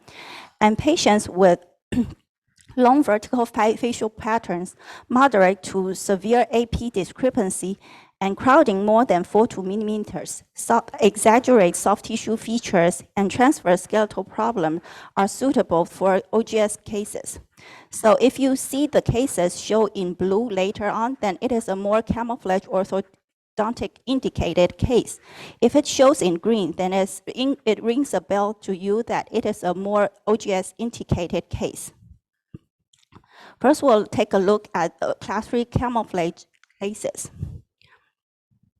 From 2017, Martinez study showed that initial SNB angle rather than SMA angle is related to the treatment plan decision. And with appraisal, lower incisor inclination and inter-incisor angle are the most decisive parameters. Patients with camouflage treatment will decrease the normal self-value percentages after treatment, while patients with orthodontic combination will increase normal self-values percentages after treatment. A late German study reported that camouflage class 3 treatment with only lower premolars extraction will resulted in still straight or concave facial profile, increasing lower lip length and distance of the lips of the E-lines. Let's take a look at this class 3 case. This is an 18-year-old class 3 male with skeletal class 3 normal facial height, mild maxillary retrognathism, mild chin deviation, bilateral class 3 canine and molar, anterior crossbite, and mild to moderate crowding. He fits more criteria in the blue orthodontic camouflage treatment. So we treated him with extraction of the lower first premolars. After 2 years of orthodontic treatment, we retract lower lip and lower incisors, mild mandibular clockwise rotation by molar extrusion. And after treatment, we still maintain his mild concave and straight lateral profile and chin deviation. In the dental part, we achieve good proper overbite, overjet, good interdigitation, and we finish in class 1 canine and class 3 molars. In case 2, this is a 19-year-old male with skeletal class 3 with normal facial height, mild maxillary retrognathison, and mild chin deviation to left. Right class 3 canine and molar, left class 1 canine and molar, mild anterior open bite and anterior cross bite with bimaxillary protrusion and mild to moderate crowding. So we treated him with extract upper second premolars and lower first premolars. After around 2 years of treatment, we also maintained the class 3 lateral profile and mild chin deviation. We were able to achieve harmonized lip posture, proper overbite, overjet, relief dental crowding, and in good interdigitation. From the lateral self-superimposition showed that pure orthodontic can achieve upper incisor and lower incisor retraction as long as upper and lower lip retraction with mild mandibular clockwise rotation. This is a case 3 is a 25-year-old male who also concerns about his anterior crossbite and protruded lower lips. Due to there are only mild crowding over the upper and lower arch, we choose not to extract the teeth and we use TADS to help for the treatment. During the treatment, we insert bilateral lower TADS to help distalize the whole lower arch. And after 2 years and 6 months of treatment, we achieved proper overbite, overjet, improved facial profile, and harmonized the lip posture. This panoramic film showed that the lower third molar were extracted before the treatment and therefore provide space for lower arch distalization. From the self-superimposition, the upper incisor is proclined and the lower molar is distalized around 4 millimeters. Lower incisor is retracted around 2.5 millimeters. Mild mandibular clockwise rotation due to upper molar mild extrusion. So we can achieve proper occlusion and harmonize the lower lip posture. Case 4, it is a class 3 hyperdimension case with severe anterior open bite and mild chin deviation. Actually, this is a more OGS case, but this patient refused OGS, so we treated her with TADS. During the treatment, upper and lower arch are expanded. Lower whole arch distalization and mandibular counterclockwise rotations with lower 2 TADS. After 3 years of treatment, we achieve proper overbite, overjet, and good interdigitation. From the self-superimposition showed that differentiated upper and molar intrusion helped for the mandibular counterclockwise rotation.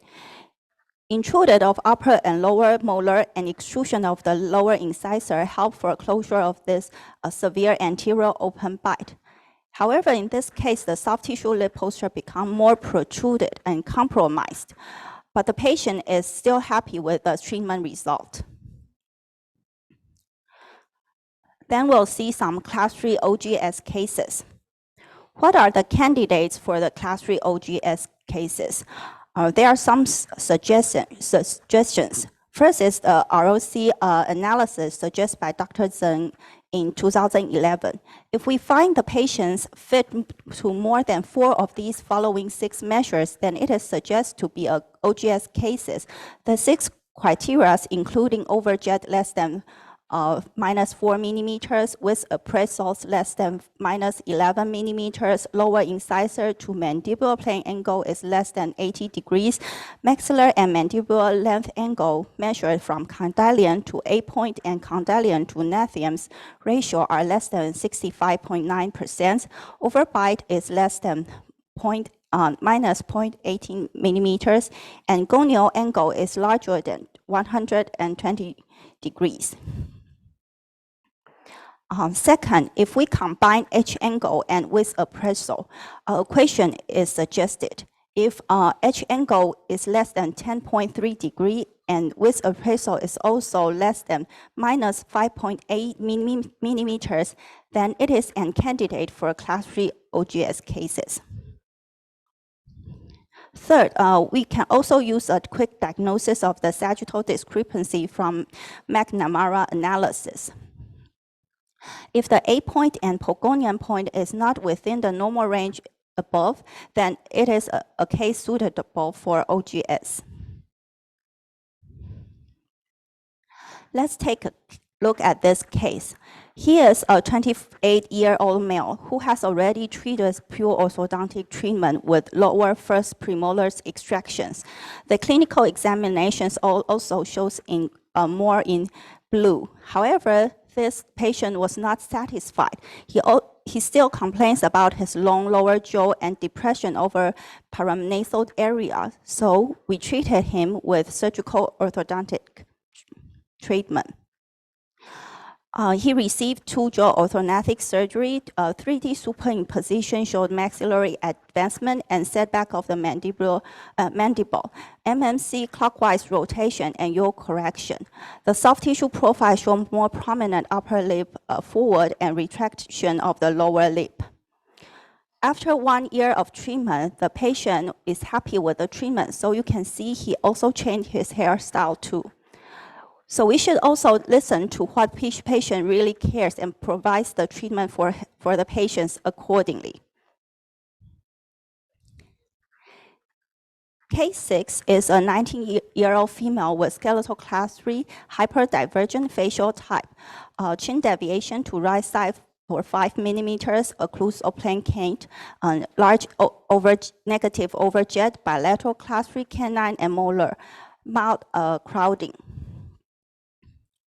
Before we treat the cases with facial asymmetry, we should know what the layperson's perception of facial and dental asymmetry, which is dental midline shift more than 2 millimeters, nose deviation more than 4 millimeters, dental midline canth more than 5 degrees, frontal anterior occlusal plane canth more than 3 degrees, and chin deviations more than 6 millimeters, then they will notice the asymmetry.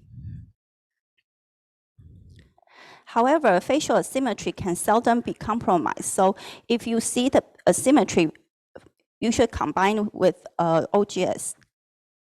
In this case, surgery first approach of 2-jaw orthodontic surgery was performed, and mild LaFour-1 advancement and mandible BSSO set back with mild counterclockwise rotation and chin genioplasty. Pre-op is in blue and debond is in green.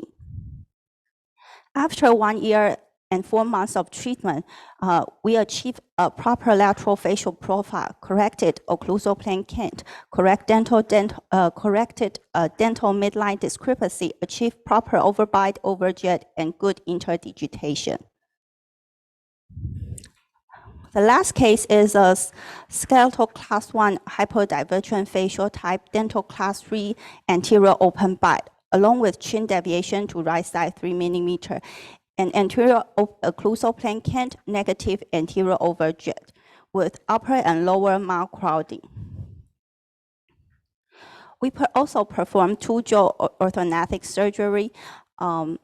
The 3D superimposition showed maxillary clockwise rotation, mandible counterclockwise rotation to correct anterior open bite and to retract lower incisor. Vertical genioplasty reduction to correct the facial proportion.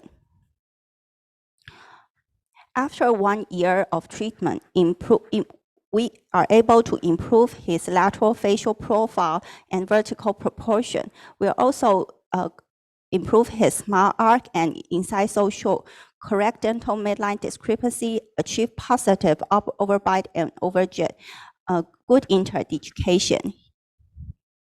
Patient is also satisfied with the treatment result. This concludes my talk. The guidelines in the literature and the shared cases can provide you with more evidence and experience in the decision-making between class 3 camouflage treatment and orthodontic surgery. And the take-home message is that face sets the case, And orthodontics should try to make the precise diagnosis and treatment planning beforehand. Do not push through the limit of orthodontic limitations. Listen to what patients' chief complain and will explain the different results with different approach so that the treatment result could match both patients and doctors' desire. Thank you.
Tapering, square tapering, or ovoid. And the facial profile can be straight, convex, or concave. And the upper and lower lips create the boundaries of the smile, and they should be analyzed separately and independently of one another. And because the maxillary arch overlaps the mandibular arch, the upper lip is more arched and longer.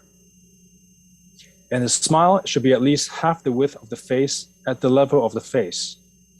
In terms of lip fullness, it can be characterized as full, average, or in this case, thin. And symmetry is very important as well.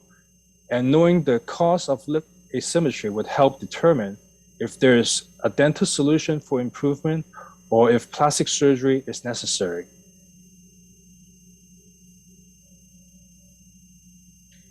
So the lip position at rest should be evaluated for lip contact as well as for the lip range of mobility when smiling. They determine how much tooth structure and gingival tissue are revealed during repose and full smile positions. Therefore, it helps determine the correct treatment modalities necessary to improve the smile. When we talk about the smile line, it is defined as the lip line. It is defined as the inferior border of the upper lip as it relates to the teeth and gingiva when smiling. And the average lip line exposes the maxillary teeth and only the interdental papilla. When the person has a high lip line, the gingiva above the gingival margin is exposed. And when a person has a low lip line, no gingival tissues are revealed when the patient smiles. Usually, a 2 millimeter discrepancy is considered acceptable. When the patient has a high lip line, as I just mentioned, they would have excessive gingival display. And in this case, we call that a gummy smile. And there are two general causes for a gummy smile. It could be due to a vertical maxillary excess. And in this case, the treatment plan should be a combination of orthodontics and orthodontic surgery to impact or intrude the maxilla. However, a gummy smile could also be due to diminutive tooth size. And this could be due to the gingival portion of the enamel of the teeth being covered by the gingiva. In this case, an intrusion of the maxilla would not be the correct treatment. In this case, cosmetic crown lengthening should be performed to expose the covered enamel. Teeth show is also another important aspect in terms of smile analysis. And the average tooth display of the maxillary incisor is about 1 to 2 millimeters for male in the rest position, and for female, about 3 to 4 millimeters. Actually, the tooth display is an important factor for a youthful smile because with age, the incisor display of the maxillary tooth would decrease while the mandibular teeth show would increase.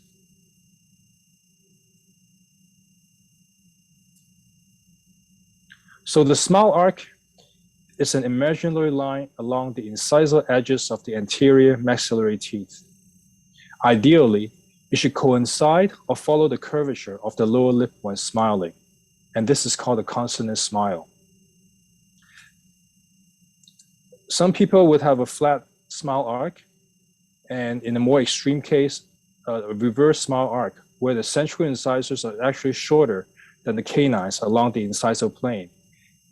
And the reverse smile arc would give the person an age or worn experience.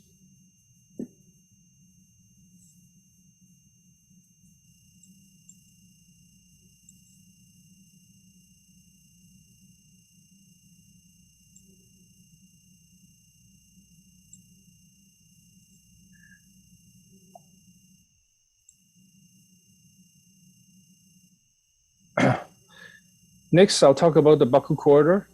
And that is the space between the corners of the mouth and the buccal surface of the maxillary teeth.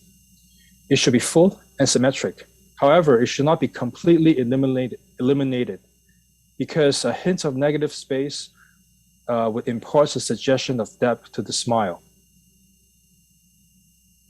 And there are several factors that can influence the appearance of the buccal corridor. First is the width of the smile, which is in turn determined by a person's facial muscles and his or her smiling characteristics. The width of the maxillary arch would also determine the appearance of the buccal corridor, as well as the position of the labial surface of the maxillary bicanines and their predominance.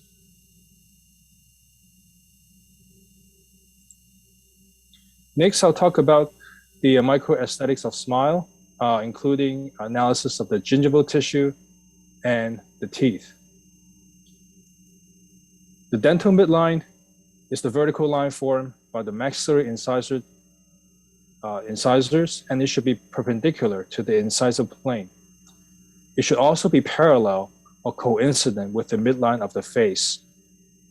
Minor discrepancy between the facial and dental midline is susceptible and it's not really noticeable.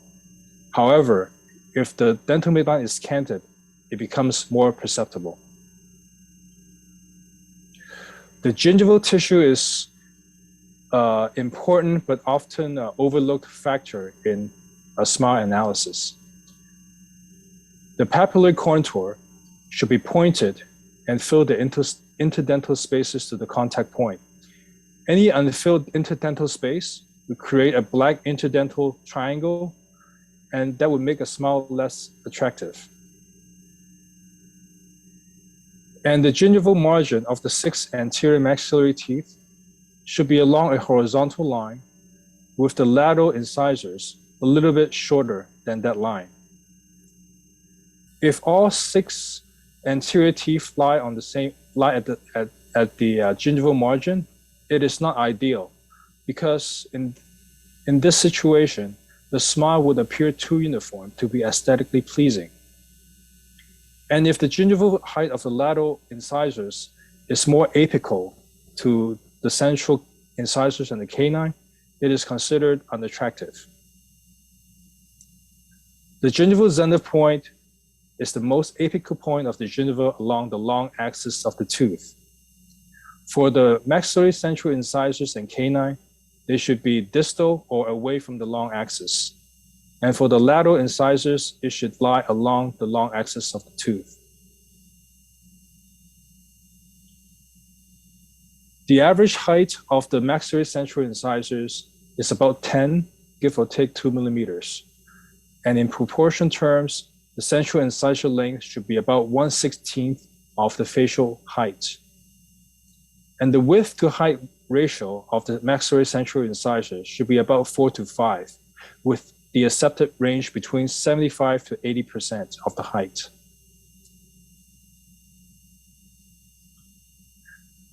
The relative proportion of the maxillary 6 anterior teeth to each other is another analytical consideration. Many clinicians accept and adopt the principle of the golden proportion to dentistry. This was first mentioned by Lombardi and later developed by Levitt. It relates the apparent widths of the 6 anterior maxillary teeth from the frontal view. For example, if the apparent width of the lateral incisor is 1, then the apparent width of the central incisor should be 1.6, and that of the canine should be 0.6. This is useful as a guide and shouldn't be used as a strict rule. Teeth inclination. The long axis of the anterior teeth, they tends to incline mesially towards the midline. And if one goes from the central incisors to lateral incisors to the canine, the inclination becomes more pronounced. As for the posterior teeth, they have the same mesial inclination towards the midline as the canine. This inclination would give a natural visual gradation as the teeth appear to diminish in size as they progress posteriorly. Lastly, incisal embrasure.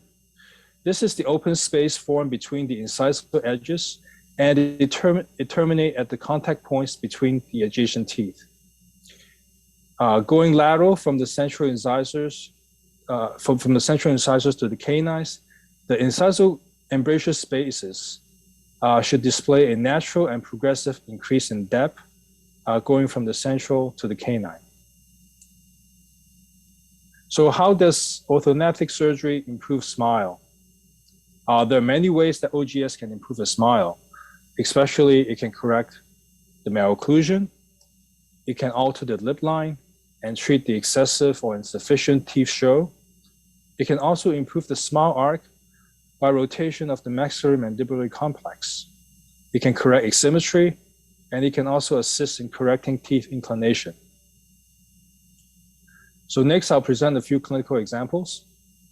So this lady presented with a class 3 malocclusion, a flat smile arc, and a concave profile on the sagittal view.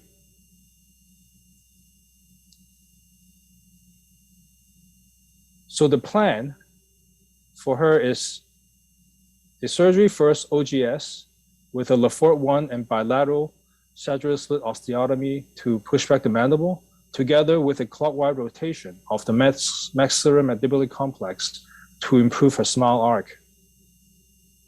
So this is a post-op occlusion and a post-op cephalogram. And as you can see, her smile has improved after the surgery, as well as her lateral profile.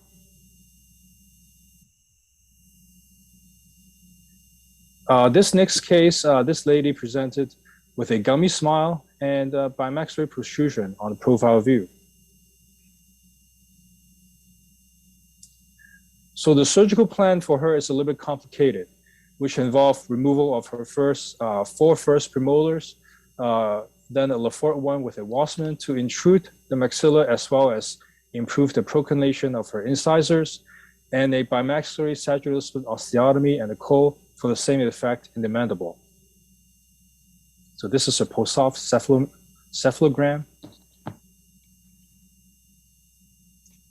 And as you can see from her post-op photo, there was no more gummy smile after the orthodontic surgery. The upper lip line is positioned at the gingival margin. And from the sagittal view, her convex profile is improved as well. In this final example, this lady presented with facial asymmetry. Her dental midline and chin point were deviated to the right, and her occlusal plane was tilted as well. So the surgery plan for her was a Lefort 1 and a BSSO to intrude the left maxilla and extrude the right maxilla, as well as a genioplasty to correct any chin deviation. This is a post-op cephalogram and a post-op occlusion.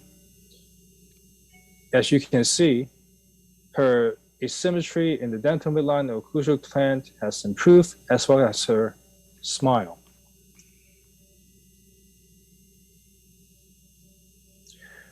So in summary, design of the ideal smile requires analysis and evaluation of the face, lips, gingival tissue, and teeth, and an appreciation of how they appear collectively.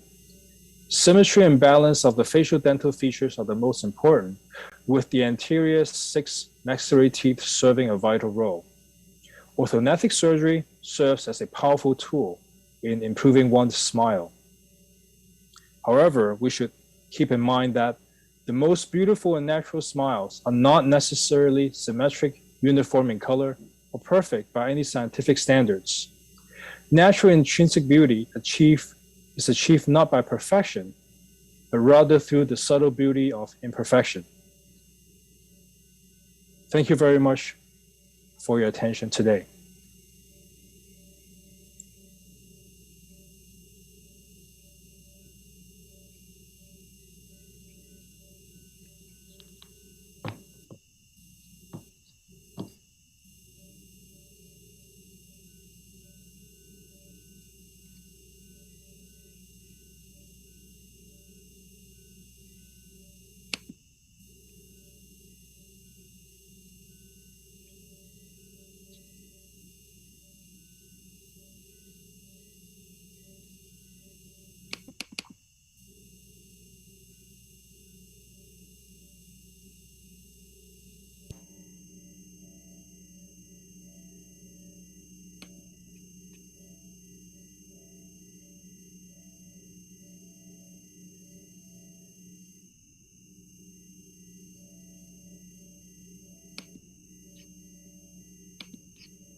Of MMC in class 3 patients. Every generation, they have their own superstar. Even they may be different profile, different style, but one of the most important thing is they must have an attractive smile. And the smile is not only the smile. I think it's fine that we know that smile is the most pleasant expression on the face. is translate not only the beauty, it's also expressed like the youth and the personality of the people. And now in the modern society, the aesthetics and the joviality are strongly associated. It means like we may think a young girl is beautiful. This kind of young and beautiful are interconnected in this social society. Some is because of the social media is will contribute this kind of phase. And a few aesthetic features also have been highlighted in social media.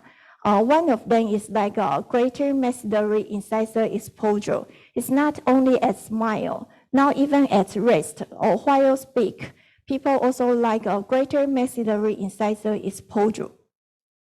And we can see those famous superstars, they have even a little bit lip incompetence at rest.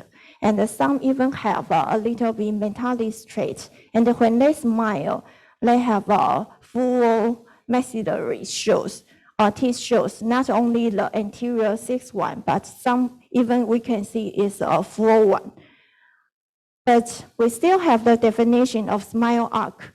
The smile arc means the relationship between the curvature of the incisor edge of maxillary anterior teeth and the curvatures formed by the lower lip when we smile.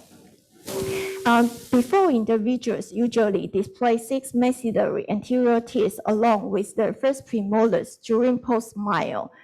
But now we can see, I think most of the young patients, they even like this kind of smile. It will be more full and even display more than 6 maxillary anterior teeth. And an ideal smile arc has the maxillary incisor edge slightly contouring the lower lip, just like the figure A. And then we see the figure A is like, we can see it's like a pleasant and useful smile arc. And B is straight or a little bit flat. And also another like the figure C is reverse or inverted. Sometimes in less of a reverse or inverted smile will look like unhappy. So the smile arc is can so-called like maxillary incisors in vertical position. That's why we can do something by clockwise rotation of MMC to create the smile arc. Because we say smile arc means the vertical positioning of maxillary incisors, and it will be determined to achieve an attractive smile arc. And the incisor edge of the maxillary central incisor usually will below the cuspid tip of the canines, as well ensuring the dominance of central incisors. So that's a typical Class 3 open bite. After occlusion set up, and sometimes we might need the impatient, or then we do clockwise rotation. So we can see that once we clockwise, it means we make the incisor teeth, it will be more dominant. And because of the post-impatient, the molar will be more upward. That's why we can create a so-called smile arc like this. Before surgery, we can see it's a flat smile. And after clockwise rotation, the smile arc is like this. The incisor is full and full show at smile. And we can see a little bit premolar. And we can also see the lip curvature is a little bit different. Before surgery, it will be downward, look like an unhappy one. But after clockwise rotation, usually, even when they don't smile, it will look like a happy face. And how we do clockwise pitch rotation? We do clockwise pitch rotation. We can think about the rotation point. There is 3 common rotation points we use when we do clockwise rotation in Class 3 patients. The A point is the most common one we choose. Why we choose A point? That's because we can set back the upper incisor and advance the piriform aperture at the same time. And when we set back the upper incisor, we can improve the proclination of upper incisor. And at the same time, we can advance the piriform And that's why we can improve the paranasal depression. That's because the skeletal Cas3 patients usually their mid-face is retrusion, and because of compensation, their upper incisor usually very proclination. With the clockwise rotation, we can improve those two things at the same time. After clockwise rotation, we can improve the nasolabial angle because in Cas3 patients, usually they have acute nasolabial angle. And because of the clockwise rotation, we can set back more mandible. It's not really set back the mandible, but we set back the pagonian because if the pagonian is still very prominent, most of patients, they still complain, they still have the Cas3 face. So we can see these Cas3 patients, after clockwise rotation, we can improve the incisor proclination because it will be retroclined by the clockwise. And another thing is that we can see the piriform, it will be advanced by the clockwise. And another is the pagonian, it will be set back more by the clockwise rotation. So we can see the lateral profile, the acute nasolabial angle was improved, and the pagonian will be set back more by clockwise rotation. And then we can see that before the mid-face is a little bit depression, but after clockwise rotation, we can see the fullness of the mid-face, especially at the paranasal area. And then this kind of fullness can real correct, not correct, it will be look on. If the Cas3 patient will correct the skeletal, but the mid-face still retrusion, sometimes patients still complain, they look like Cas3. So that's why create a fullness of the mid-face still important. Like our lateral profile, we can see the improve of the lateral profile. Another rotation point we quite use is the midpoint of upper incisor. When we choose this upper incisor as the rotation point, usually because the incisor may be not so proclination, or maybe because they already do some pre-surgical orthodontics preparation, or some patients, they already have orthodontic treatment when they were very young. And next time we cannot retract the incisor too much. Or another situation is that maybe their upper lip is already good in sagittal position, so we don't want to retract the upper lip too much. Then next time we will choose the upper incisor midpoint as the rotation point. Like this patient, we can see only mild Cas3. And after clockwise, actually the incisor position not change too much, but we still can advance the piriform aperture and also set back the pagonian. So we can see the lateral profile. Like this patient, their nasolabial angle is not so bad, and actually their lip position, upper lip position is good. So we don't want to retract too much of the upper lid, or we don't want to change the upper lid too much. We will choose the incisor as the rotation point. So next time we can also advance the piriform aperture and also set back the pagonian. Like this case is also the same. It's before surgery, we see the incisor is not really proclination. So next time we choose the upper incisor as the rotation point. And after surgery, we see the lip, upper lip in sagittal position not change too much, but the fullness still can be produced by the clockwise rotation. And the pagonian can be set back more by clockwise rotation. And another point is ANS, but actually ANS is seldom used. That's because Cas3 patients, they have mid-face retrusion. So if we don't change the mid-face retrusion, they still complain they look like Cas3. So that's why we seldom use the ANS as the rotation point. And when we do clockwise rotation, it means we can do posterior impatient or we can do anterior extrusion. When we do posterior impatient means that we impact the PNS. So next time that the molar will also be upward impatient. So when patients smile, they will have more fullness at the incisor and the slightly upward of the posterior molar, like a beautiful smile arc. And another situation that we can do anterior extrusion. If their tissue is not enough, then we choose to down the anterior incisor. And anterior extrusion actually is not unstable. If you can do some bone graft, or remove the properly remove the bony interference, actually the anterior extrusion is still very stable by clockwise rotation. And if we do 1 millimeter posterior impatient or anterior extrusion, it means we do 4-degree uprighting.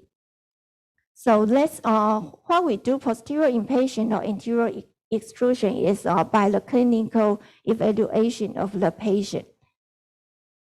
So like case anterior open bite, the tissue is not enough. So this case, we do clockwise rotation with anterior extrusion.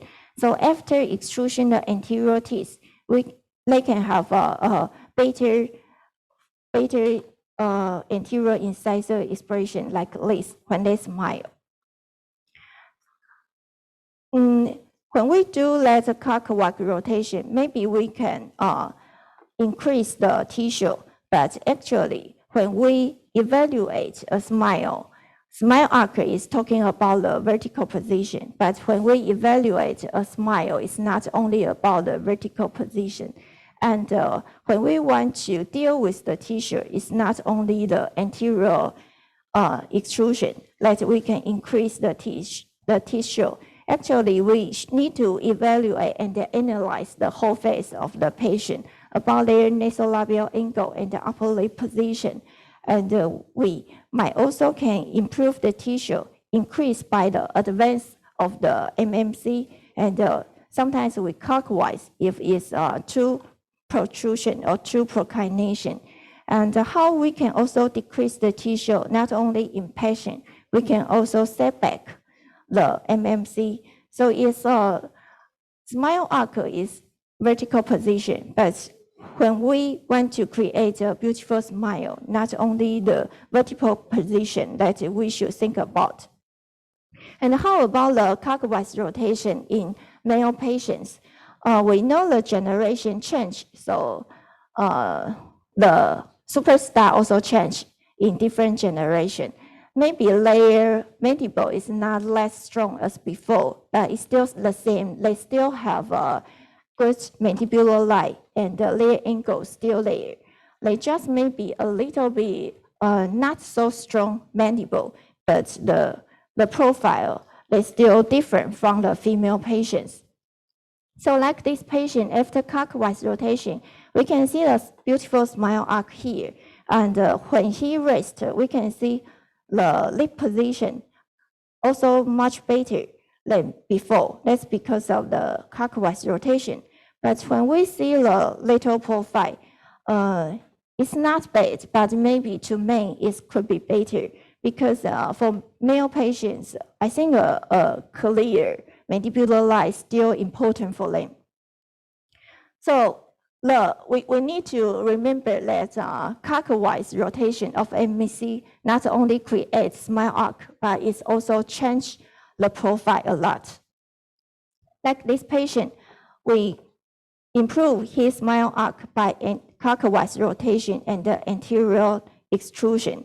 So we can see the before after, the tissue increase a lot and the smile arc created by the clockwise rotation. When he at rest, we can see the lip change after clockwise rotation. He looks much happier at rest. Even he doesn't smile. That's because of the clockwise rotation. But when we see the profile, we can see we advance the maxilla a lot. That's because if we only clockwise, but we don't advance the MMC, maybe his mandibular line will be too short. And that's why we can see the safe. We do clockwise rotation, so the occlusal plane change and the maxilla was advanced a lot.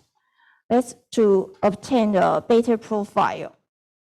And like open bite case in male patients. When we do open bite cases in male patients, sometimes we think different way. from the female patients. Sometimes we need to do mandibular counterclockwise to maintain a better facial profile. So like this one, we do counterclockwise of the mandible to have a better mandibular line and a better lower facial profile. And then we can see, even we don't do much clockwise rotation, but their nasolabial angle still good. In this case, we don't change the occlusal plane. It means his occlusal plane still flat. We don't do clockwise at this patient. But after surgery, we can see the profile is quite good in male patients. Except we can see the occlusal plane does not change. It's still a little bit flat. So when he smiles, we can see it's not a beautiful so-called smile arc, but his smile is still very good.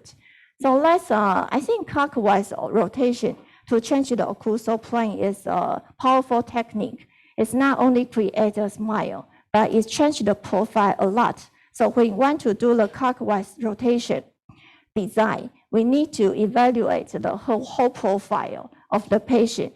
It's also including like the upper lip nasolabial angle and the mandibular contouring and their soft tissue situation, and also the pagonian.